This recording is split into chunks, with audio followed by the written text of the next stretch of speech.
My name is Rafa Sparza. Many of you know me as a friendly neighborhood BJJ podcaster, but that's not all I do in our sport. I'm a jiu-jitsu commentator, broadcaster, photographer, meme maker, analyst, writer, coach, tournament producer, and occasional athlete therapist. I know, it's weird. I've worn many hats in jiu-jitsu, but the one that I cherish the most is serving as a host. We have done some incredible things over the past 4 years on this show, but starting this Tuesday, we will roll out a brand new experience for fans of the Grappling Hour. Going forward, we will be offering 2 membership-based offerings. Tier number 1 will give our fans early access to my interviews. Tier 1 members will have the ability to see my interviews a month before they're released to the general public. And as a topical show that has a track record of being the first destination for some of the biggest names in our sport, you won't want to miss out on those. Members of this tier will also have access to audio versions of this show in the event that they don't want to see my face, which I totally get. Each month, subscribers will get to see 4-hour-long interviews. Tier 2 members will not only have early access to my interviews, but they will also get to see brand new content that will not be available anywhere else. New premium content includes bi-weekly podcast minisodes. These episodes are designed for the grappling superfans who want in-depth discussions with our guests on topics ranging from greatest losses to opponents that competitors respected the most. Topics will be explored for limited runs, anywhere between 4 to 10 weeks, and will give the featured guests on each episode an opportunity to share the type of unique insight that either gets lost or overlooked in most other interviews. Drill Sessions, a monthly segment where friends and guests of the show will share short videos of the techniques and sequences they're currently drilling in their gyms. Swept Under the Mat, never before seen behind-the-scenes footage from the Grappling Hour archives, and short videos and vlogs from the coverage that I do at various MMA and grappling live events.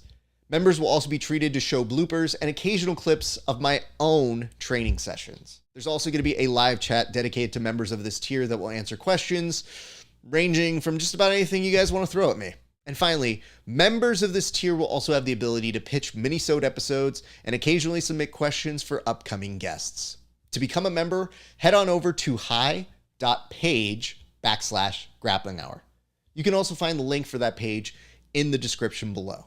Now listen, I know there are a lot of you who may not be able to afford these subscription tiers. That's why it's important to me to still offer some content for those people who want to support the show, but may not have the means to do so financially. So for you, we're still going to offer a condensed weekly version of the show. That show will give you the first 10 minutes of my interviews, and a month after that episode is released to our early access and premium subscribers, they will be unlocked on our YouTube page. In return, all that I ask is that you subscribe to us here on our YouTube page and that you continue to like and share the content that you enjoy on our page. I know money is tight for everybody right now, The last thing you want to do is thinking about having to invest in another subscription-based service. But I hope that you see the value in the types of interviews that I do. I hope you see the consistency of my coverage over the past 10 years, and I hope you see the overall vision that I have for this show. I have never been short on ambition. And for the next phase of this show, I'm taking a pretty big swing. So with that, I'm going to need some support. I hope that you'll come with us and help us become an even bigger and better show. And I can't tell you how much I appreciate your time. Thank you so much for even watching all the way to right now, even if you do nothing. It's been a great day for grappling. We'll see you back on the mats.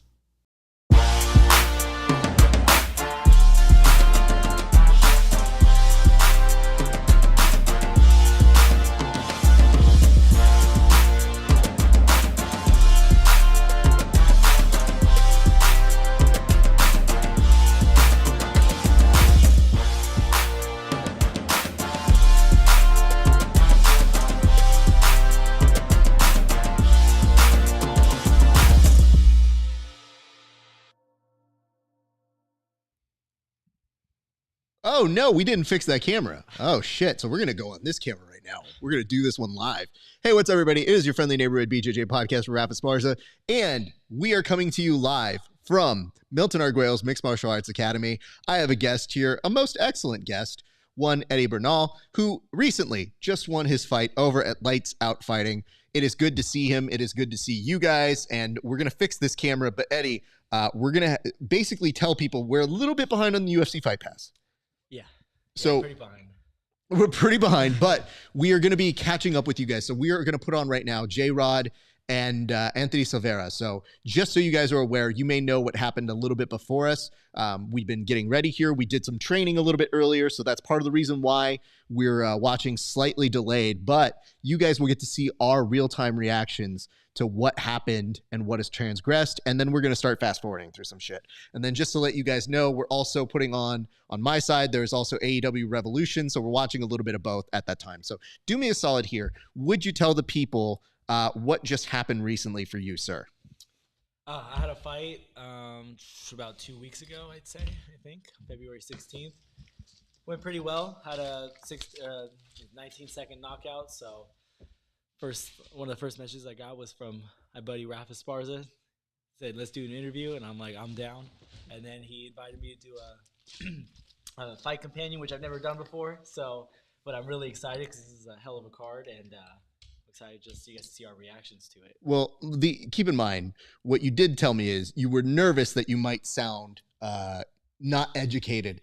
And it's wild because if anybody's watched you fight, you are anything but not educated. You're quite educated about the sport. So I just wanted to bring on somebody who geeks out about this stuff in the same way that I do. And that is a hard task because I definitely enjoy a lot of the folks who are on here. We have a lot of friends on the show who are going to be competing here tonight. So our reaction, hopefully, will be one of celebration for a number of our friends. But look, did you guys see that? That was flawless. Look at that. We were able to fix shit on the fly because I'll tell you this much. It did not look good 2 seconds ago when it showed two empty chairs. And I'm like, oh no, the camera's not working. So we were able to make that come back on. And yes, we will be able to take some of your questions if you guys throw them in. So feel free to go ahead and throw in commentary if you want. But as I said, right now we are putting on J-Rod and Alves. And I have to tell you this. A little bit of a spoiler here. We do know that this goes to the decision because we did pause it right at that moment. So, Jonnatha Alves, how familiar are you with his work, sir? I'm not too familiar with him, to be honest, but I saw he trained at AOJ, so that's all you needed. Yeah, all the AOJ guys they're pretty good. But what would you say are distinguishing traits about the folks from AOJ, sir?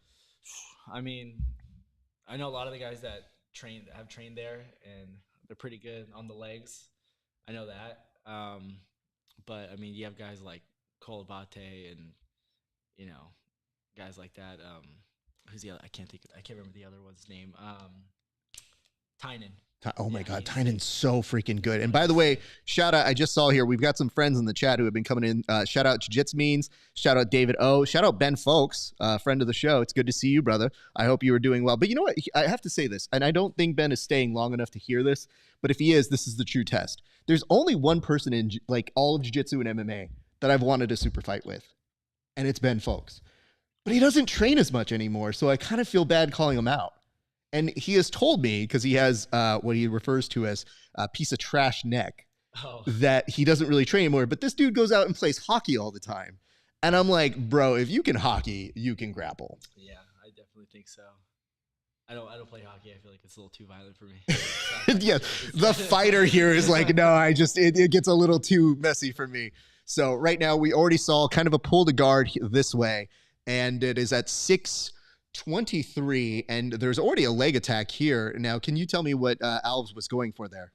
I don't know, like he was trying to set up some sort of heel hook by going into Ashi there from butterfly guard. But dude, J-Rod's passing is so good. Like I love watching a lot of those B team guys. The way they pass guard is like it's so smooth, man. They try to replicate it as much as I can, but you do a pretty good job. Your passing is quite good. I would ask this: how much of their content are you ingesting? Are you watching their videos on the regular? Is it an Instagram thing, or do you ever visit the YouTube page as well? No, I'm like subscribed to their YouTube page. I get everything. Yeah, I know. Me and my buddy, one of my buddies from my gym, my buddy Minja, he watches Joseph Chen a lot. He likes Joseph Chen, and so a lot of times we'll just go in and we'll just drill. A lot of the stuff's from the YouTube videos. We'll kind of see what. I mean, Joseph is the right person to be drilling from. Yeah. Like Joseph is this Wunder kid who just has it all figured out, and it is insane to see. And by the way, I want to point this out, just in case some of you are wondering why we started this late. The text from the UFC just went up right now that said, hey, watch the Fight Pass. So they said, all of you undercard folks, yeah, F off.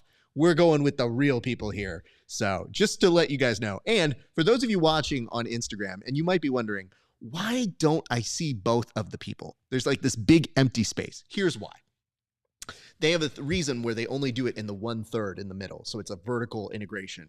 If you want to see the full screen of us and not just see these occasional switching between the different things, you can go and watch on our YouTube channel, our Facebook, our Twitch, and our Twitter. It is at Grappling Hour in all of those places. You'll see the full screen. So if you see an angle like this and you're wondering like, why the fuck? Like I see their shoulders at this point. First of all, you're very lucky because our shoulders are very good. But second, just know that there is the option to see it in full. So just giving you guys that heads up. My apologies in advance if you are offended by this stuff. But J-Rod, not quite passing here. He's stuck in this kind of like knee cut that he's working for here, right? Yeah, he likes to go like that split squat position. I know Joseph Chen, that's one of the things. Oh, K-guard entry here.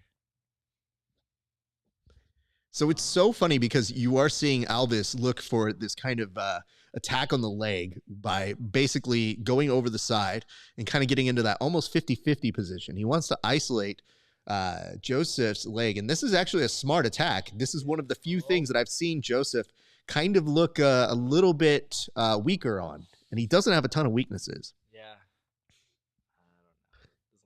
I mean, it is loose. But still, I mean, this stuff just still makes me nervous, man.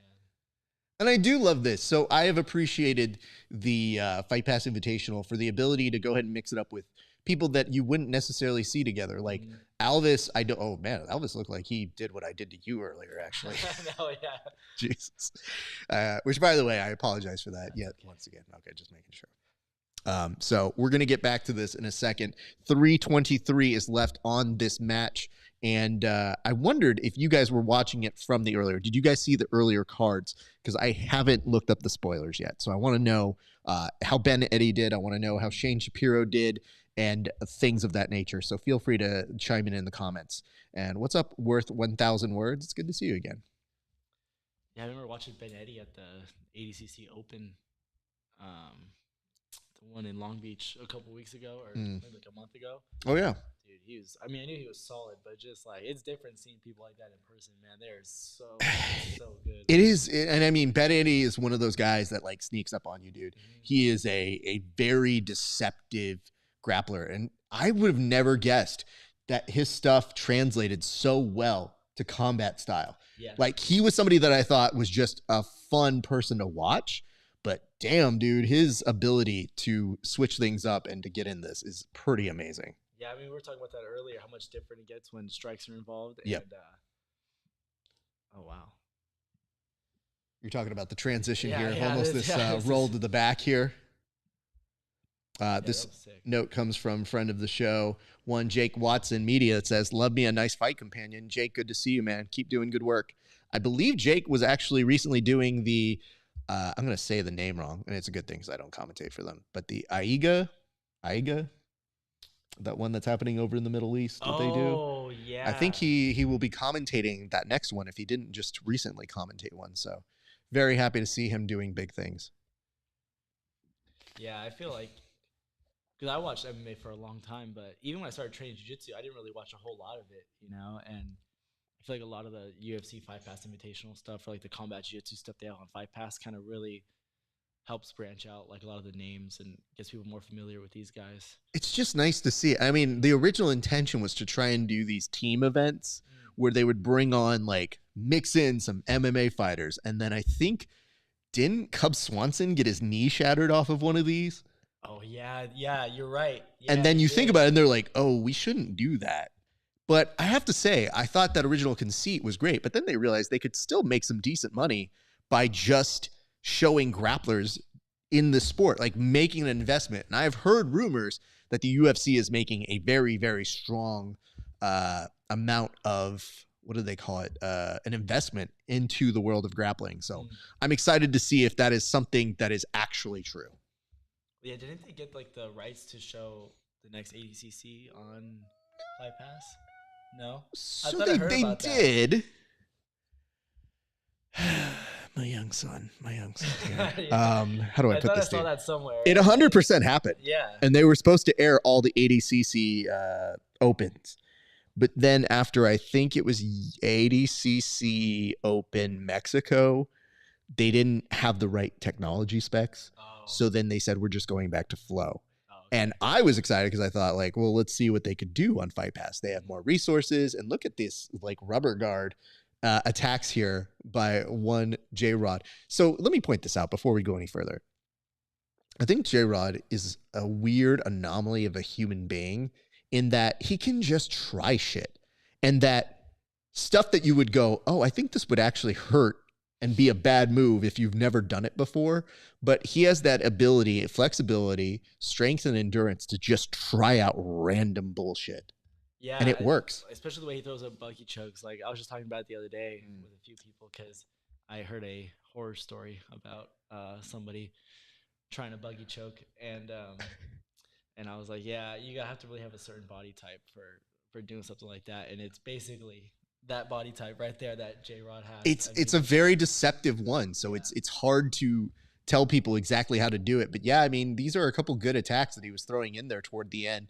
I just wonder if that will outweigh the kind of working from bottom that Alves was doing through part of that match up until here. But these were fairly significant parts of the actual match. Yeah, I was thinking he almost had a back take there too. So wait, do we go to overtime or is this just a decision? About to ask. We go to overtime. Oh shit. Sorry guys. I would like to tell you that I have read the rules, but I feel like Fight Pass has changed it on me a few times. It's like a 4-minute overtime. Oh my God. We haven't got time for 4 minutes. Let me point this out to you real quick. So what you may be seeing over to the slight left of me is Baby Bird over here. He's drinking a nice little IPA. This is like the second IPA he's ever had in his life. What are your thoughts on this IPA, sir? You know, it's actually not bad. It'd been a while since I tried an IPA, and so I was like, maybe we'll try it out again. It's actually not bad though. I might have to start venturing into this. I'm gonna tell you this much. You go to a place, you find out if they have space dust, this will treat you real nice. It basically is the right kind of drink to have if you just want to have one or two at a bar. You're just trying to hang out, nothing big. It's a very, very solid place. Now, we were talking a little bit about the momentum that was happening for J-Rod at the end of that match. And my man is definitely trying to find his way into getting this back take. He does have a body triangle here. This is solid. So, man, my guy going with a thumbs up here. Of course he is. This is a lot of time to be stuck in a body triangle. And I love the fact that he is making eye connection with multiple people and giving them all thumbs up. And you know what the weird part is? Even if he still can't fully trap the arm, it's giving him plenty of time to work. He's underneath here. He has a grip, and it is basically anything under the nose is a choke, and he gets it. Wow. That was sick. So let me bring this up to you. This one's tough because Our rule here is anything that someone gets as a submission within regulation, we give a toast to. This was overtime, though. I mean, that's a tough one. So I'm gonna have to let you decide if you want to do a toast to J-Rod. We can do a toast. That was Okay. sick. I like J-Rod too. I love the way he took the back and trapped the arm and everything. I mean, that deserves a toast in my opinion. I also appreciate this about the Rodriguez brothers. Ooh, that duck yeah, underlip's beautiful. Yeah, I didn't even notice that. Yeah. So wait a minute. Yeah, dude, I have to talk about this little pass detail that he was doing. I want to say it was from John Calistine that I saw it from recently, where he was talking about if you're trying to pass, yeah, getting that underhook helps, but you kind of want to shrug with your shoulder off of it to kind of release and then switch the grip. And it looked very similar to what J-Rod was doing there. So props to him, man.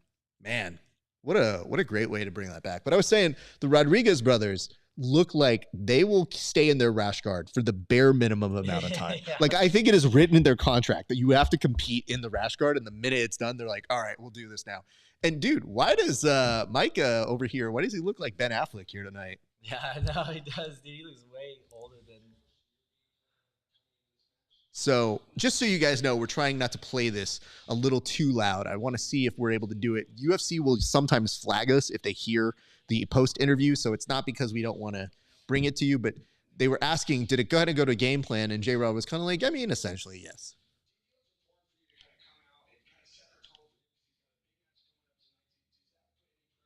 So I think he's asking him, your brother has a match. Do you feel like if you fuck up, you ruin it for the family is essentially the question here.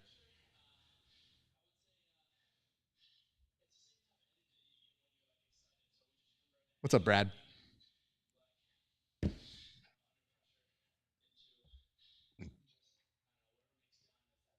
I will tell you this. So you've been interviewed after fights before. We're not always the most articulate people as soon as we finish competing here. So I feel like sometimes this is a disservice. We should get straight to the technique with this young man. Yeah. It's definitely hard sometimes to... You just get into a fight or any type of competition and they want to interview you and like you have so many thoughts going at once. One of my favorites was, I remember you lost a fight and they were like, let's talk. And I thought like, no, we're good here, buddy. We could do this literally any other day. Yeah, no, I was surprised too, but I was like, this is a chance. The other thing that works in your favor is you are an incredibly popular person at these events. So yeah, I'm pretty sure they want to talk to you.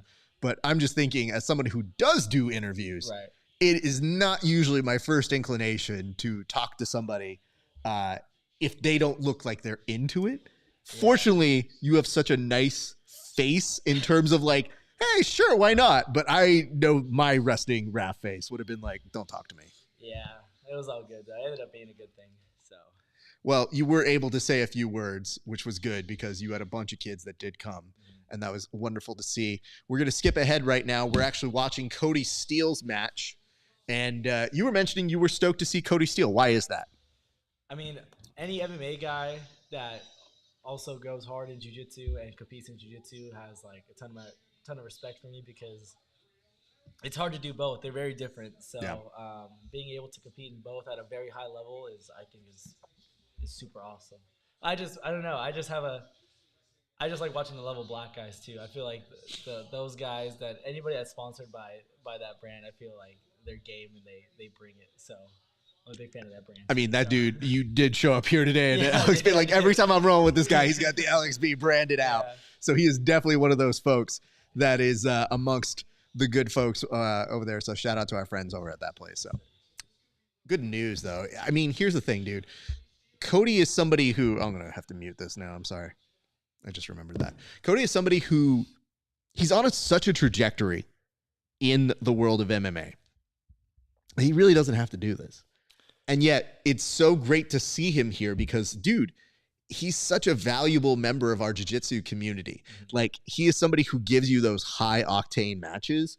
And I have to say this, if my guy isn't able to do ADCC trials, I'm fighting like hell to give him the invite because even though he might not go all the way in terms of those trials, and he might not be the 4th or 5th seed, just think about the matches he has had, and that highlight machine ability is what you want at ADCC. So I would always put that up there. What's up, Chris Nunez? I hope you're watching and enjoying your matches here tonight. And again, just to remind people, we are now watching Kody Steele, friend of the show, and maybe about to steal a show. And let's give us some props to Kody's hair. Yeah. Whoever's doing that shit, like, they lined him up very nicely here tonight. So let me ask this. When you are watching these, like, how much are you actually watching them? Like, do you watch start to finish? Do you come in late like we did today? Where are you normally at? I mean, it depends on the card. But usually I'll catch, like, the last, like, 3 or 2 matches. But the more I get more and more familiar with jiu-jitsu athletes, like, every day. So, or, like, I'll see a guy maybe, like, at the open, and then we'll invite him. Like, I remember I saw at the first ADCC Open that they did in Costa Mesa, I remember seeing Helena Cuellar there. Oh, nice. And I was like, this girl looks like John Danaher. What the heck? And then I was like, and like everybody was like gathered around to watch her compete, and I had no idea who she was. And then, no, we already have an eye poke. But she was sick, and I was like, what the heck? And someone was like, oh yeah, she trains with Danaher or whatever. And the next thing I know, she was doing like a Fight Pass Invitational, doing like the Who's Number One. And I was like, man, it's like crazy. Like, people blow up so quick. She's a monster. It's so hard to think of it this way because she's branded with that group. Yeah. But she's still a teenager, is she not? Like, she's still a kid. And that shit is so wild to me because her jiu-jitsu looks so beyond her years. Yeah. And correct me if I'm wrong, but I believe it was no, I'm sorry, Mo, if I get this wrong. But I believe it was Mo Black that ended up beating her at trials. Yeah, in the finals. And Mo, I'm glad that she got her shine, but Mo was very complimentary of her, but then said, like, you know what? Once I saw her pull, I knew I was going to win. Yeah. It was just like, oh, you just gave me a gift in this rule set where you took the negative. So now all I have to do is just keep putting that pressure on you, and I'm going to end up taking it. And props to her, because way to take advantage of a moment. You had this up-and-comer. Ooh, that was a very nice club and dig right there. Body lock here. So when I see this, though, from Kody, no, looking for the slam. And he does get a nice takedown on Kody Steele. Looking for the back in transition. Kody making a decent adjustment to get out his legs. However, he has to work with the body lock again on him. Now, if he is able to stand up here, this kind of goes back to the idea of it's going to be a race. Does he get taken down again, or does Kody address these arms and kind of push out a little bit? It's hard to get your hips out when they're a little bit sunken in. Oh. Yeah. By the way, what a great moment for the referee. It was just, hey, stop that fucking shit. You guys get back to where you're going. So I want to say this as well. I was not astounded, but I did see that on the UFC Fight Pass website, they were selling tickets to this. And I'm intrigued to know how much they actually sold tickets, because they didn't seem to have anybody mention that they were going to get tickets from it. So I'm like, I feel like most of these are comped seats. Yeah, I think about the same thing with like Power Slap. Mm-hmm. I know they do Power Slap at the Apex too, and I'm like, is there an actual place where you can go and buy tickets? All right, let's get to the real bottom of this though. How much money would it take for somebody to get you in at a Power Slap, sir? Oh, to do it? Yeah. Oh no, I ain't doing Power Slap. I ain't never. I'm asking how much money, because listen, I just want to say, I want to make sure that there's not a price out there that Dana White hears and goes, yeah, I like this kid. This kid's a pretty fucking good kid. If I give him enough money, if I give him 16 to show and 16 to slap, is he gonna? No, that's not happening. That's not happening. I don't know, dude. You got to be giving me like Conor McGregor money. There's no way. It's just I just like it's too much of a risk, man. Like letting someone slap you in the face and just hoping you stay awake. Like, yeah, there's something so wild about it, and I love that Dana's gotten into this argument of saying like, this is what they said about the UFC back in the day, and I go, this feels completely different. In the UFC, you can fight back, dude. Yeah, no, they'll like, they'll do that thing that they do before like a UFC fight where they'll show the guy warming up in the back. They'll have the camera in front of him, and he's doing like the shadow boxing and moving around. Like, oh yeah, when we come back from break, this fight's coming up. And they'll do that with Power Slap, and it's literally just some dude slap at a heavy bag, slapping the heavy bag. And I'm like, how the hell is this supposed to like... I mean, you could just might as well rent a commercial. Which, by the way, is still the funniest thing in the world to be backstage and being like, whap. Yeah. That you're trying to figure out if you got the right angle for it. Like, there's no warm up for that. Yeah. No. It's yeah. just. And I'm like, how do you train defense? Like, I don't know, dude. I mean, you probably like pull in the cheek a little bit, like, breathe out at the same time. Yeah. That stuff is crazy to me, man. I just standing there looking a guy in the face and just waiting for him to slap you is not being able to do anything. Okay. Well, let's think this through. Would you do bare knuckle? No, I wouldn't do bare knuckle either. Okay. I want to make sure we have this all clear down. Okay, great. Good to know. Although I like watching the bare knuckle MMA that George Masvidal's been doing. That's been pretty good, actually. You know what? The nice part is the bare knuckle's not necessarily. Ooh. You know what? Props to Renaldo for staying on Kody Steele. There have been some very solid movements. He's now he's on the back. Okay. He was in that transition, but I thought they were about to stop him, so I thought that was part of the reason why the momentum stopped there. The props I wanted to give is this. When I see stuff like, bare knuckle, it's not necessarily my thing, but then I look over and I go, oh, did Sagano did he win? You know what? Good for him. Yeah. Like, I'm like, dude, I don't give a shit about any of this, but I'm so happy to see my boy looking good. So that makes things very nice.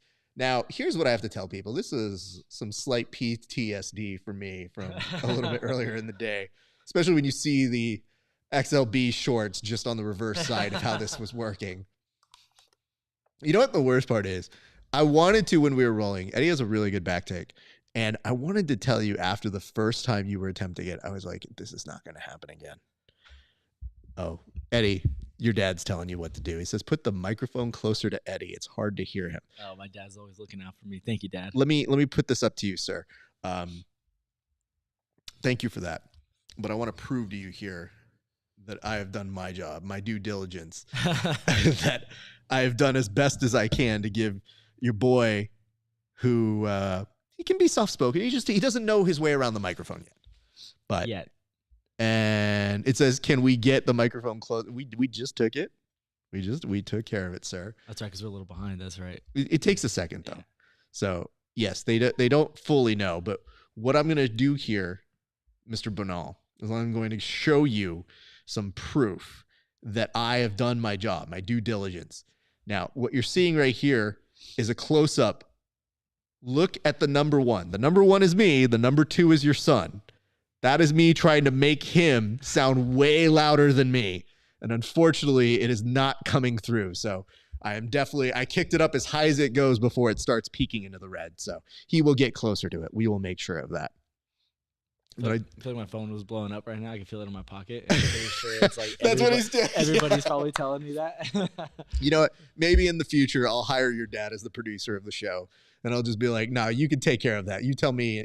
Because you know what? The nice part is whenever I'm producing these things on my own, I tell them to my friends in entertainment. And they're like, who's directing this for you? And I'm like, me. Who sets it up? Me. Yeah. Who edits it? Me. And they're like, so you're the one to blame for all of this. I was like, oh, 100% it is me to blame. So they always laugh whenever they're like, what if something goes wrong? And I was like, well, just like tonight, I have to be like, hey, talk for 20 seconds. Let me go fix this. Right. But it is very funny whenever we get there. And it says, who you got up in this next match? And that's from Los Frankies. Now, here's the thing. I don't know what the next match is. We are technically behind you. So just Los Frankies, tell me who the next match is, and I'll give you my honest opinion. Like I said, we're just a little bit behind you guys. And here's with the good reason, though. Because we extended our training. And I have to say this. I told him I may compete very soon. And my guy here gave me very, very good rounds. Like those were, I always tell people, I'm like, if you get the chance to really take advantage of those like good training partner rounds where it's intense, high cardio, but also very, very good technique, like you will level up much quicker. So I was like, fuck Fight Pass Invitational for being on time. I need these rounds. So it was very helpful to me. So I appreciate that, sir. Thank you. Let me see here. What I want to find out, though, I want to make sure that my whoop, my little strap here that gives me all the intel, was telling me it was behind. So I don't even know how intensely it viewed what we did was. So it says it's synced to 333. So when it gets an update right now, it'll tell us, it's going to monitor some jiu-jitsu and it will give us the rating. And it will tell you how intense that session was to anybody. Really? Oh yeah, it will tell you. Like yesterday it told me this.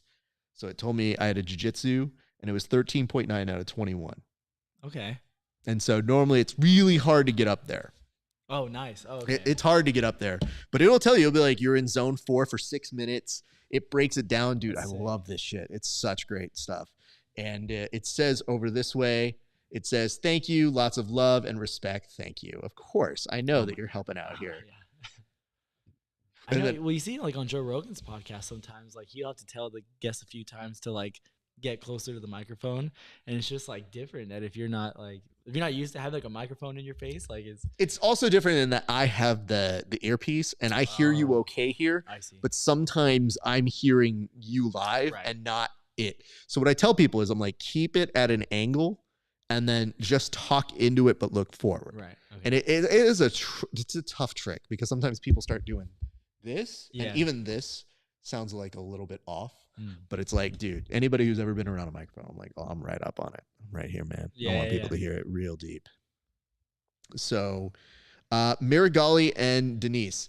I think it's Meregali's time right now, bro. I think that he's on that good John Danaher shit where all the shit he's talking only makes sense because he's working with them. I think back in the day, he was beatable. I think now it's very difficult to beat him. And I think whenever Gordon is truly retired, I think he's one of those leading candidates to take over. Because I'm also getting the sense from Craig Jones when he's saying, like, I haven't decided if I'm going to do ADCC. And I'm like, bro, that's the one you do. Yeah.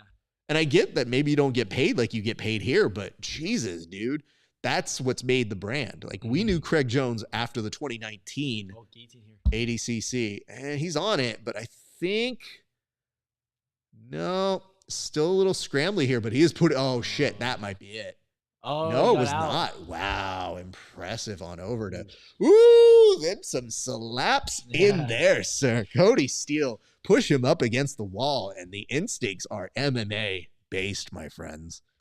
Well, I think it helps out too, because it's like, in Kody Steele's mind, he's going against a lot of these guys, like this guy's from Atos, you know, like he wins against Mika Galvao. Like in his head, if he goes into an MMA fight, he's like, I'm not going to be going against somebody who's got the ground game or wrestling as these guys, you know, like, so that probably helps out a lot. Oh, I don't know. You're going to like this. Oh no. It said you were nothing, sir. It said you were a 10.8. Well, so we can watch the film and see. I didn't say anything about you. It's what the whoop said about you. Yeah, that's probably when I was in Mount right there. Well, you know what? Okay, so when you were in Mount, here's the dumb part. It was when you were in Mount, and then I got out multiple times. So I think that's what ended up happening. I was probably chill here because I was like, he's not gonna submit me here. All right, that was from your ring. That's from. So on, right? You know what I do whenever I'm training. Sometimes it has an arm sleeve, and I used the arm sleeve's okay, but actually you get like briefs, like boxer briefs. Oh, really? And there's like a little part on the band, and you put it into that band. Oh, wow. So it's essentially the first time I did it, I didn't realize that if it was partially covered, it didn't give you the full reading. Okay. So I was like, oh shit! So you have to make sure it's like exactly in where the band has like the hole. Right. And yeah, dude, it's fairly accurate. So it is always very funny to watch, but it does tell you like kind of a breakdown of it. And it does say, it's like, yeah, an hour. I think we rolled longer than that. So I think it took a little break in there. I'll look more into the details. That was a nice suplex there by Kody Steele. I mean, Kody got angry, bro. I think Cody's coming back in the, oh shit, dude. Look at that. Look at that right now. Kody is going into fight instincts. Like, Kody was right behind him as they were getting reset to the center of the mat and was like chirping in his ear, like, you want to go? Yeah, that guy was built to fight, dude. I think he made the right move by moving to go pursue the UFC dream. I think that's definitely. And then just to let you guys know, over on AEW, you are seeing also a different sort of grappling. You have Daniel Bryan, who is utilizing an omoplata as well. So that is very, very interesting to see it. He does one that actually has a wrist lock variation. So just to let you guys know, you will see grappling in all different forms and places. So there is that. But yes, just to let you know, Meregali, Diniz, thank you for that question. And J-Rod already has that duck here on his Instagram. Oh, he does? Yeah, that's really good shit to see. And I want to give a shout out to our good friend Gabe, who's watching along with us. Much appreciation and love to you, sir. Hope all has been going well.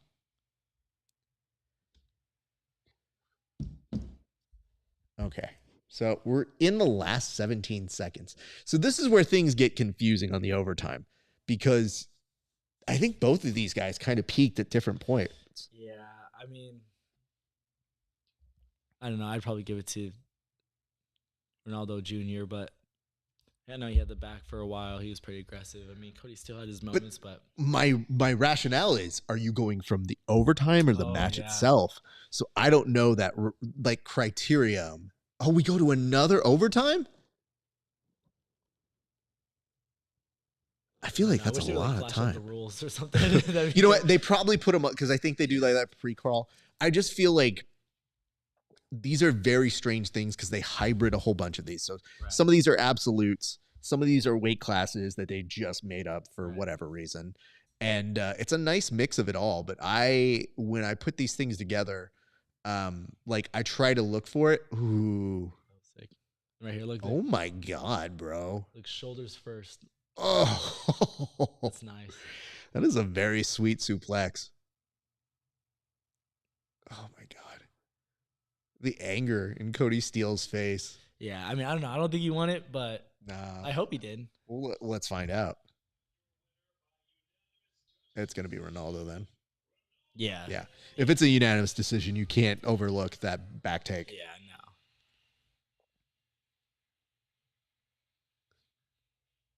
no. Fun story, though, about Kody Steele. Oh, that's very sweet. That's nice. Thanks, dude.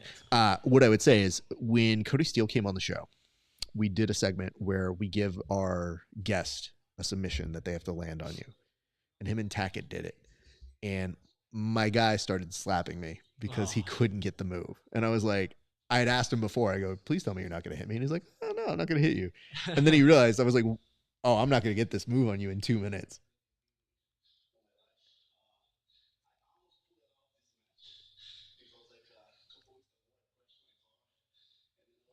What?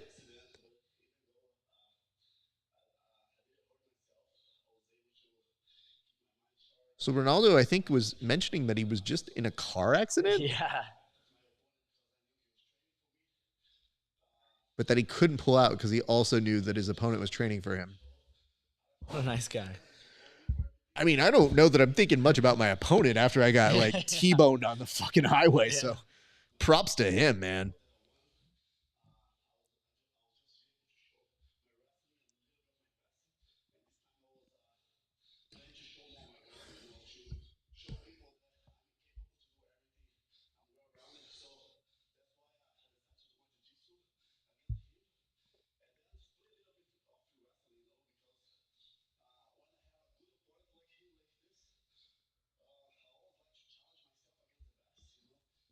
Okay.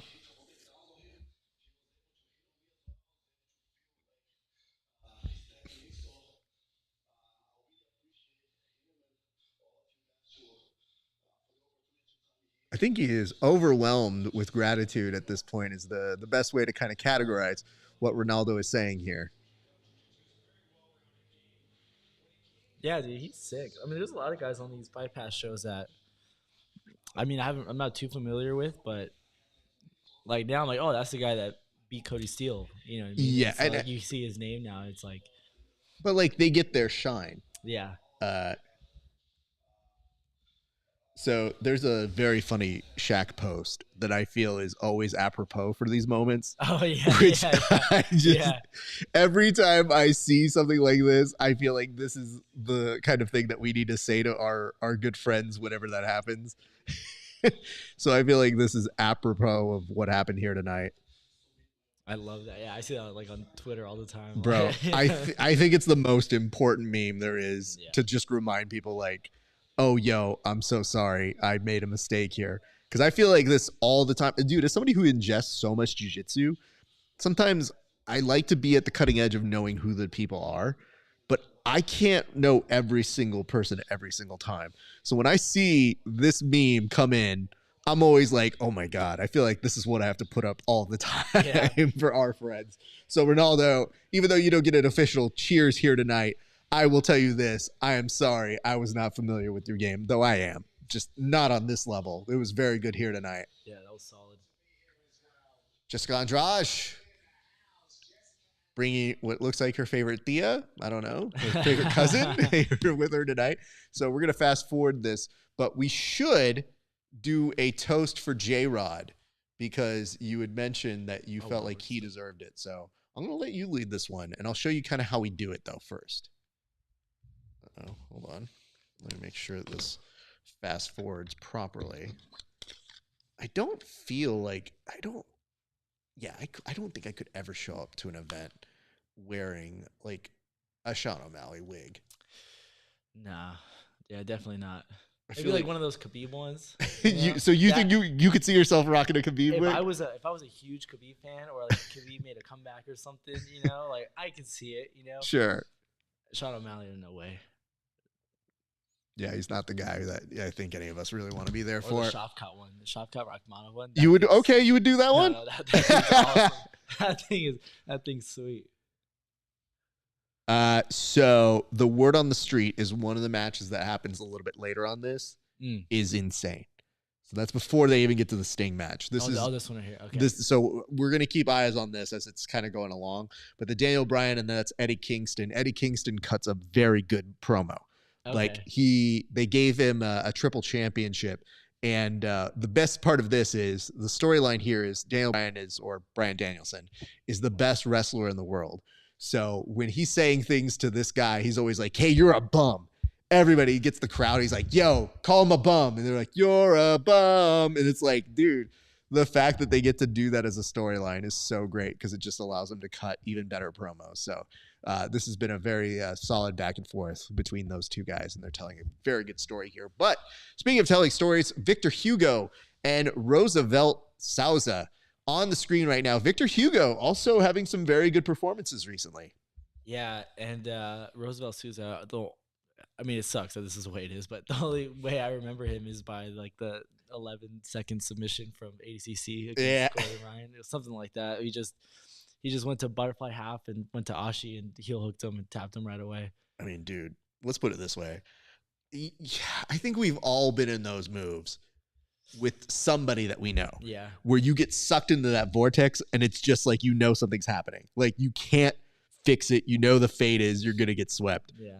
I think there was one time today where I was passing and then I think I was like, I think I'm about to get swept. And I don't really like that I'm about to be swept, but if I go into it, I think I have a shot to try something or to try an attack. But it was like, it's that same level of nobody wants to get swept here, dude. But at least if you brace for it, prepare for it. Oh no, that was the worst outcome. That dude got submitted in like 2 seconds by Gordon Brett. Oh, that's right. So there is that. These two gentlemen jostling back and forth. Now, this one is a 10-minute match, just to let everybody be aware of how this one is going. So the time is slightly different. There normally have been 8-minute matches. Now this one is a 10-minute. I think is because it is an absolute match. I was going to say, yeah. This is right there at the bottom. I was wondering what that meant. And that doesn't mean like weight class. Does that mean weight class? Like absolute? Yeah, absolute weight class. Yeah, because they look like the same size. But I was wondering like what the size difference is. Let's just be honest here though, dude.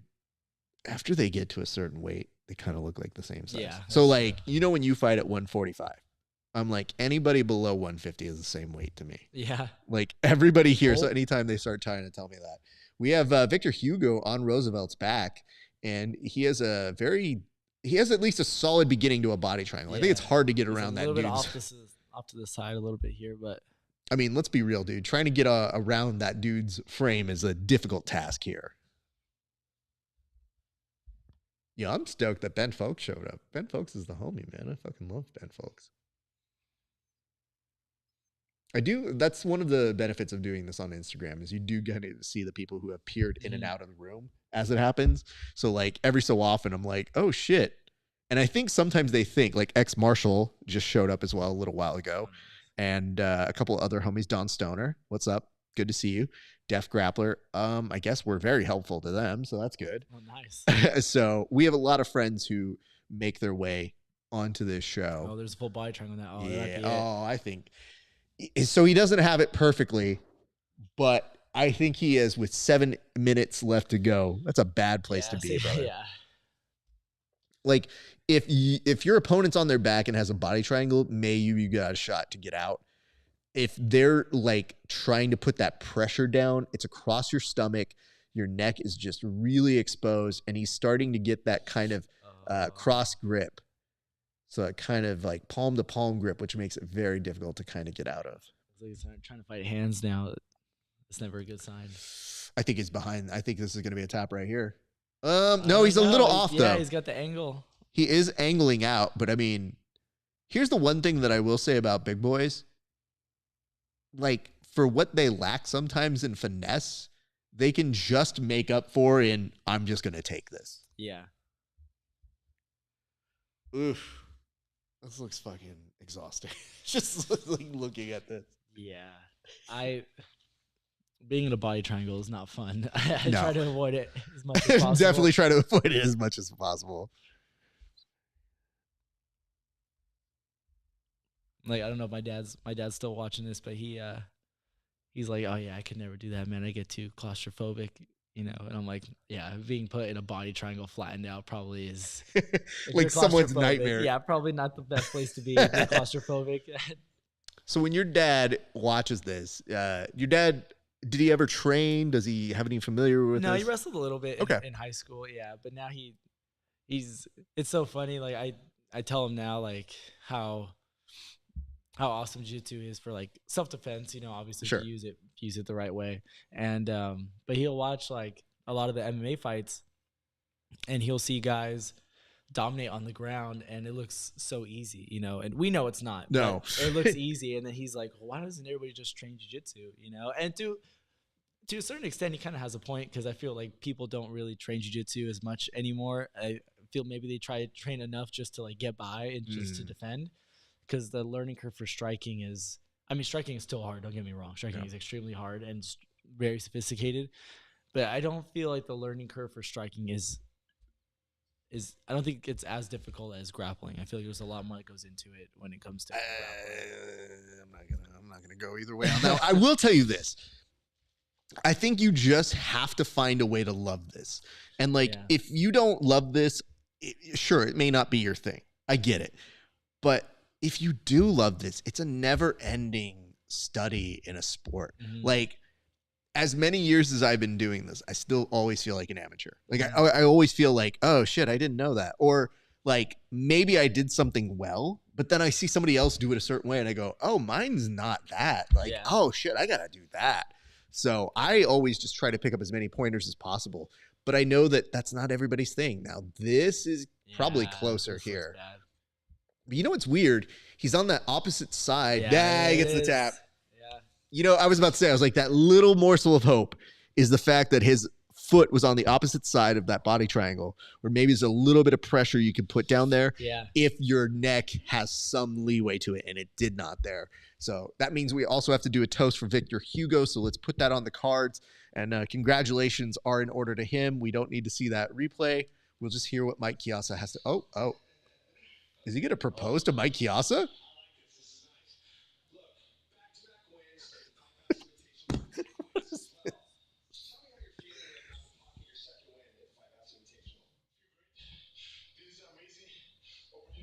So correct me if I'm wrong, but I feel like Victor Hugo just got the win over, was it Nicky Rod?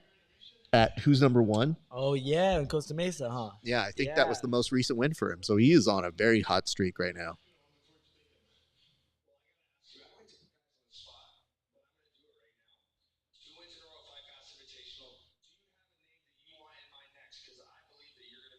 How much you want to bet his corner line?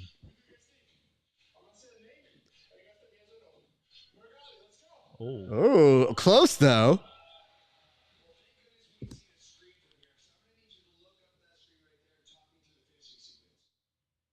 Bro, That'd be sick.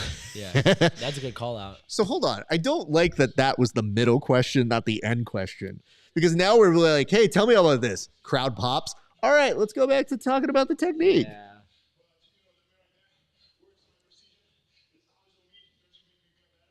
Oh, dude, look at his face when he lets it go. He definitely changed 3 different shades. Well, that's kind of cool. Brian Cage walking out here for Sting's last match. He's wearing like tribute Sting paint right now to the old Surfer Sting of the 80s, which is very cool to see. I think that's Toehold right over there. Good on him.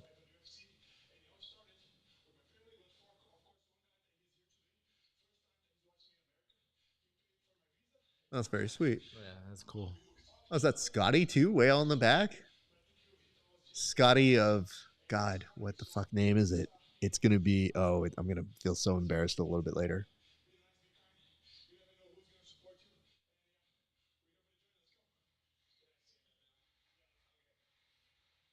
Can I stand up now? Jesus Christ. Yay, Victor Hugo. Okay, so we have to do a cheers to him. We'll catch up on that momentarily. This is Mason, good friend of the show, versus another good friend of the show, Pedro Marinho. It's going to be a very interesting match. 215 for Mason Fowler versus 211 for Pedro Marinho. Okay, who do you have in this one, sir? Man, it's tough. I've seen Pedro Marinho fight a couple of times. I saw him fight in Costa Mesa against Giancarlo Bodoni, and that was sick. He foot-swept him like 3 times. I probably have to go Pedro Marinho on this one. Okay. I have to go Mason Fowler, and here's why. Not because I dislike you. It's because Mason Fowler once watched this show and saw that somebody on my show didn't go for him. Oh. And was like, when we interviewed after he won, he was like, what the fuck, bro? And I go, it's not even me. And he's like, how come you didn't have my back? And I was like, we have a lot of friends in this community. I don't know if you know that. And he's like, yeah, but you didn't have my back, and I'm on your show now. And I was like, first of all, don't ever disrespect me on my show like this, sir. But second of all, I was just like, bro, who gives a shit? You won. Yeah. And he goes, yeah, but like, I was mad because I saw it after the fact. And I go, but you still came. And he goes, well, I wanted to give you shit. And I was like, well, mission not accomplished. You are incapable of doing that to me. So we have had fun back and forth. I will say this. Pedro is a dog. Yeah. Dog. Like, he gets into dog fights. Mason is a calculated killer. This is a very good match. Very excited to see how that one plays out. So we're just going to fast forward to the very, very first seconds of the match, but this should be a good one, you guys. All right. So while they're doing the announcements, I'm going to lead you off on how we do the toast. So I'm going to do one to Victor Hugo, and you'll kind of see how this works, okay? So we basically lift up the glass. We say, hey, Victor Hugo, congratulations to you. That was a hell of a match, man. I want to tell you this. First off, you had to take a knee because you were so exhausted, and I was too. But you got that body triangle, and my insides hurt. But you got the job done. You got to finish, and we have a rule here on the Grappling Hour Wishes. We give a toast to those who get finishes within regulation. You did that tonight, and you did that with time to spare. So I'm hoping you get your match with Meregali. We were even saying maybe even Gordon if he, feels up to it. We'll see if he's not retired. But I think that was a good call out. So cheers to you, sir. Excellent work. We appreciate you very much, sir. Oh, wow. This is a question I did not expect to get. Raph, what is it like to be the real-life version of Speedy Gonzalez? I mean, I don't think I speak with that stereotypical of a voice, but I have to say this. There was a lot of people who were very mad about Speedy Gonzalez being a stereotypical character. And maybe it's the PC culture, whatever it is. People get very up in arms. But the Mexican culture was very much like, nah, he's cool. And they're like, but have you heard him speak? It's a very stereotypical and offensive voice. Not to us. Nah, he's cool. We let that one slide. Speedy's like, when they hear that voice, they're like, oh, no, senor. We don't like to hear that voice. It's like, no. I got like 3 cousins like that at the very least. So, Gene, I take that as a great compliment because there is no way anybody could ever be that. I will tell you, though, if you've ever seen my jiu-jitsu, kind of the antithesis of Speedy Gonzalez, if we're being honest. So this has been interesting. Pedro's been on top of Mason, but here's the interesting thing in my perspective.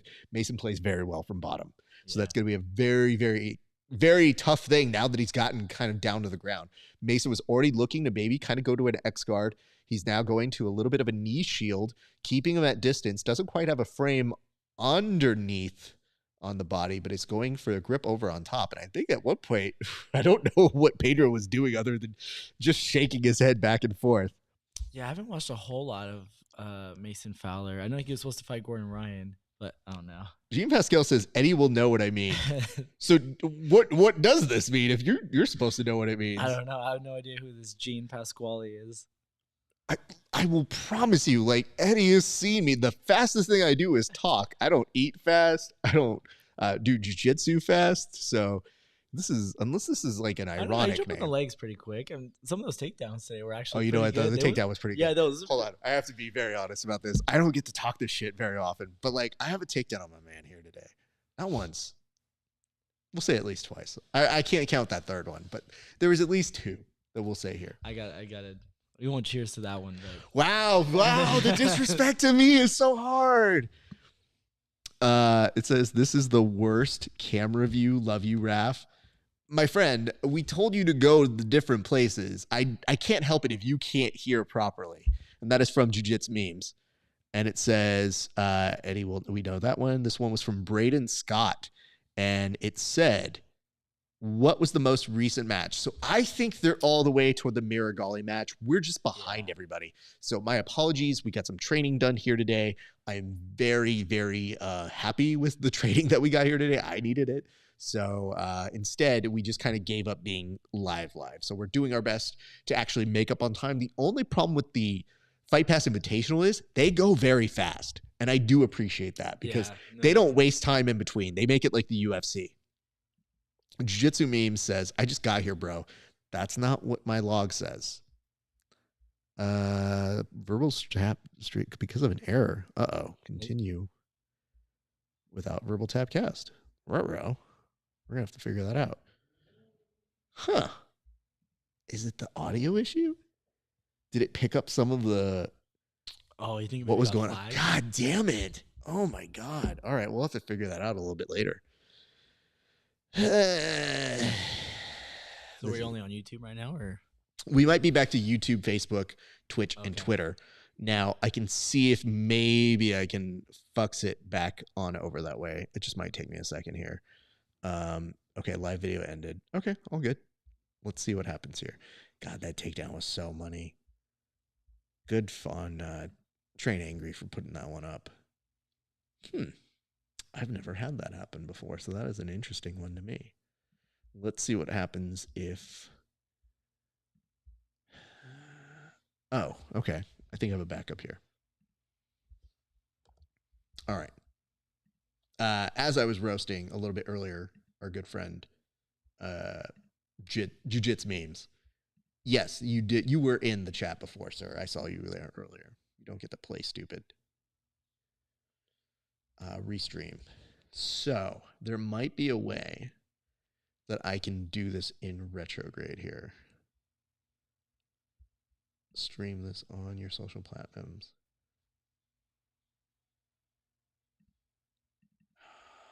It's really gonna make me. Oh, it isn't. Title setup isn't supported for this flat. What the fuck is that? Wow. So there's a new site that's essentially called kick.com. It is a fucking nightmare and a half. It is, for whatever reason, I was like, oh, it's a new streaming service. Let's see if I can like work on it. So yesterday I'd actually spent time seeing if I could set it up. And it's like, yeah, you're all set up. Not the case.